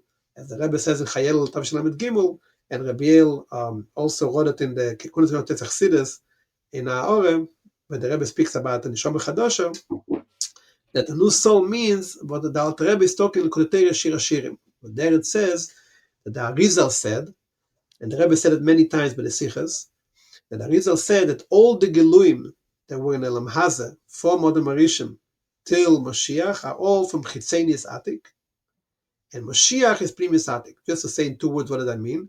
That everyone knows about the Esespheres, Chacham bin Adas. Above the Esespheres, there is Keser. What is Keser? Keser is Rotzen and Tainuk, which is Atik and Arich. Atik means it's netak, it's beyond, above, away from everything, and Arich means comes down to the world. So in Keser there is pleasure. Pleasure is the highest level, and there is Rotzen, which is the will. So we have Chochmah, we have intelligence, and in order for us to do something, we want to. What do you want to learn? You want to learn something that you have a pleasure to learn. So whatever you do in life is because you have pleasure. Because you have pleasure, you want to do it. And when you want to do it, you start learning it. And that's how it goes. So the Seder goes, there is Keser, there is Atik and Arich, Tainug and Ratzon, and then there is Chacham bin Adas. So the Arizal said that all the Giluim in Elam Hazeh are all from Chitzenes Atik, from Atik itself, the Chitzenes in Primus. So Chitzenes Atik. But when Mashiach will come, will be a Gilui of Primus Atik. And that is the Gilui Atzmos. Because in Atik itself, the Chacham bin Adas of Atik, that's the Gilui Atzmos. So the Baal Shem Tov, the Arizal said, there are 2 kinds of Neshamas. There is Neshamas, which are the Neshamas from Adam Arishon till Mashiach. Then there is Neshama Chadasha, which is the Neshamas from Mashiach. That's the Neshama Chadasha. So the Baal Shem Tov said to the Magi, to tell the Alter Rebbe, that he is a Neshama Chadasha, that he is a Neshama from Mashiach. And therefore, what is Chassidus? Why is Chassidus a Chonet to Mashiach? And the Rebbe said in Chassidus that Mischora Neida Meusa, that what is the reward for Afot Samayonas Chutzo, fingers of Mashiach? There we know that what is Chassidus, because everything starts with Torah. In order to have, because everything starts with Chochmah. So before you bring Mashiach in the real world, you bring the Torah of Mashiach, the Chochmah of Mashiach. And then that refines the world to have Mashiach in the real world. So that means, and the Rebbe said it in Chayel Med Gimmel, or all sicha, so that the nekuda, what I'm trying to bring out is that the entire Chassidus Chabad, why is that so unique? Why is our Rabbeim so unique from all the other tzaddikim in the world? Because our Rabbeim from the Alter Rebbe on, and going every Rebbe, because every Rebbe is a Malam Mokim of the previous Rebbe, and as the Frierdiker Rebbe said, the Rebbe Rashab said, the Frierdiker said about the Rebbe Rashab, Nishmosei bi, that his Neshama is in me, and the Rebbe said it about himself in Purim Tov Shin Aleph. So all the Rabbeim are the same Neshama from Mashiach, and each Rebbe has a different sphere that he added to that, and the Rebbe's Sphere Samalchus, which is Eile Hadakesa, which is the highest level, and the Rebbe's mission as Der Shvi is to bring that Gilu Lakus with Chassidus Chabad, to bring it in reality in Elam Hazeh. So why did you? I'm saying, why do you want to share this? What's so important? I'm sharing it because it's important to understand what's the connection of Mashiach with Chabad. What's the whole issue with the Rebbe of Mashiach? Why is it so important to the Rebbe of Mashiach? And what's the connection, Dafke? Why Dafke the Rebbe spoke about it? Because this is what Chassidus is. Chassidus Chabad, what's unique of Chassidus Chabad? When you learn Likutei Torah, you'll see things there that doesn't say anywhere else before. The Tanya, Norman Lem said, Rabbi Soloveitchik, Rabbi J.B. Soloveitchik said that the greatest philosophy of all the philosophies is in the Tanya, in Tanya. That's what Rabbi Soloveitchik said. From all the philosophers, including Aristotle and Kant and all of them. So that means that the Chassidus Chabad is a new thing, a new Gilu Lakus. It says when Mashiach will come to be Teros Shel Mashiach, Teres Mashiach. That is Chassidus Chabad. Therefore, it's so unique. Therefore, when you spread the Ma'ayonos for Chassidus Chabad, you refine the world. You start with Teres Mashiach and you bring the world to Mashiach reality. So therefore, the Rebbe, for example, the Alter Rebbe wrote the Tanya. What was the Rebbe's campaign? To print the Tanya. In every city. Why the Rebbe gave a gift the other fleece in the Tanya. Why he didn't give a Maiva for the Filik Rebbe? If he didn't want to give a Maiva for himself. The Shnat HaShmoini, the Rebbe gives a gift. What's the gift? A Tanya. There again, Tov Shimon Dalet, again a Tanya. Tov Shinun, again a Tanya. Yud Shvat Tov Shinun, a Tanya. Teskis on Aleph, again, I have 4 Tanyas on the Rebbe. Why Tanyas? And what is in the Tanya? There is all the Sharblat from all the cities with the Rebbe in the Tanya. Why we have to see? If you want to give a class in Tanya in Alaska, you could take a Tanya from New York, what's bring them, but you have to bring a Tanya in Alaska.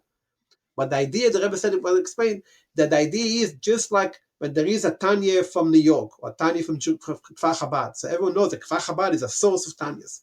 That's a place where you print, or there is a Tanya from Vilna. Then we know the Vilna Tanya. Vilna was a city where you have a printed.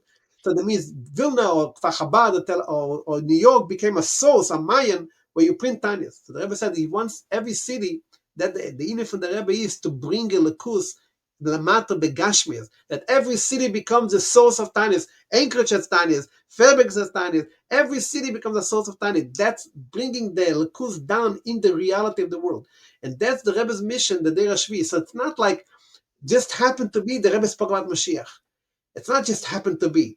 Because that is what the all Rabbeim, it's all the and also, not only it happens to be, it wasn't like I saw this lashon that's like the Rebbe's personal wish, it's like Rebbe's gewalt, like no, it's not the Rebbe's wish. This is what the entire whatever, or the Rebbe's personal campaign, right. Or it's as if the Rebbe was a tzaddik and he wants a Mashiach.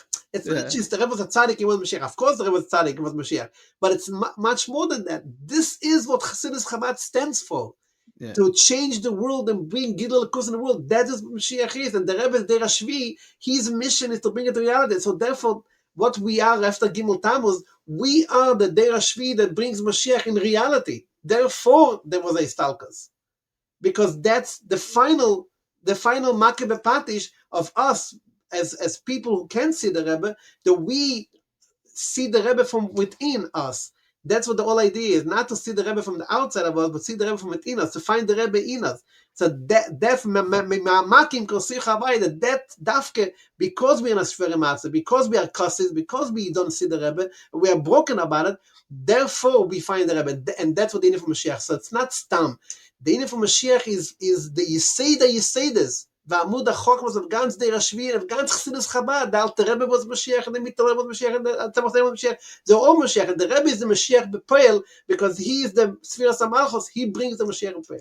So therefore it's so important to remember that all those sichos of the Rebbe at Mashiach, and especially sicha from the last Kinus HaShluchim, where the Rebbe said that the entire Aveda is to bring Mashiach, that's Kipshutei. The entire work of Shlichus and all the Mifzoim, and to teach, as I said before, a Purim Chavches, that when do you know the Mashiach is coming? When you reach the Avdim and the Nedochim, the lost Jews and the faraway Jews in the end of the world. So everyone, now it's coming summer, people go traveling. You travel and you find a Jew somewhere in a gas station and you put on tefillin with him, that will bring Mashiach, because this is the Nekud of the Rebbe to find the Avdim and the Nedochim. L'chaim, l'chaim. Chaim Levracha, very, very, very good. And some signs and the Sichos Kodesh, and that's it. Amen. Right now. The Korah Mamish. Dalai Golus.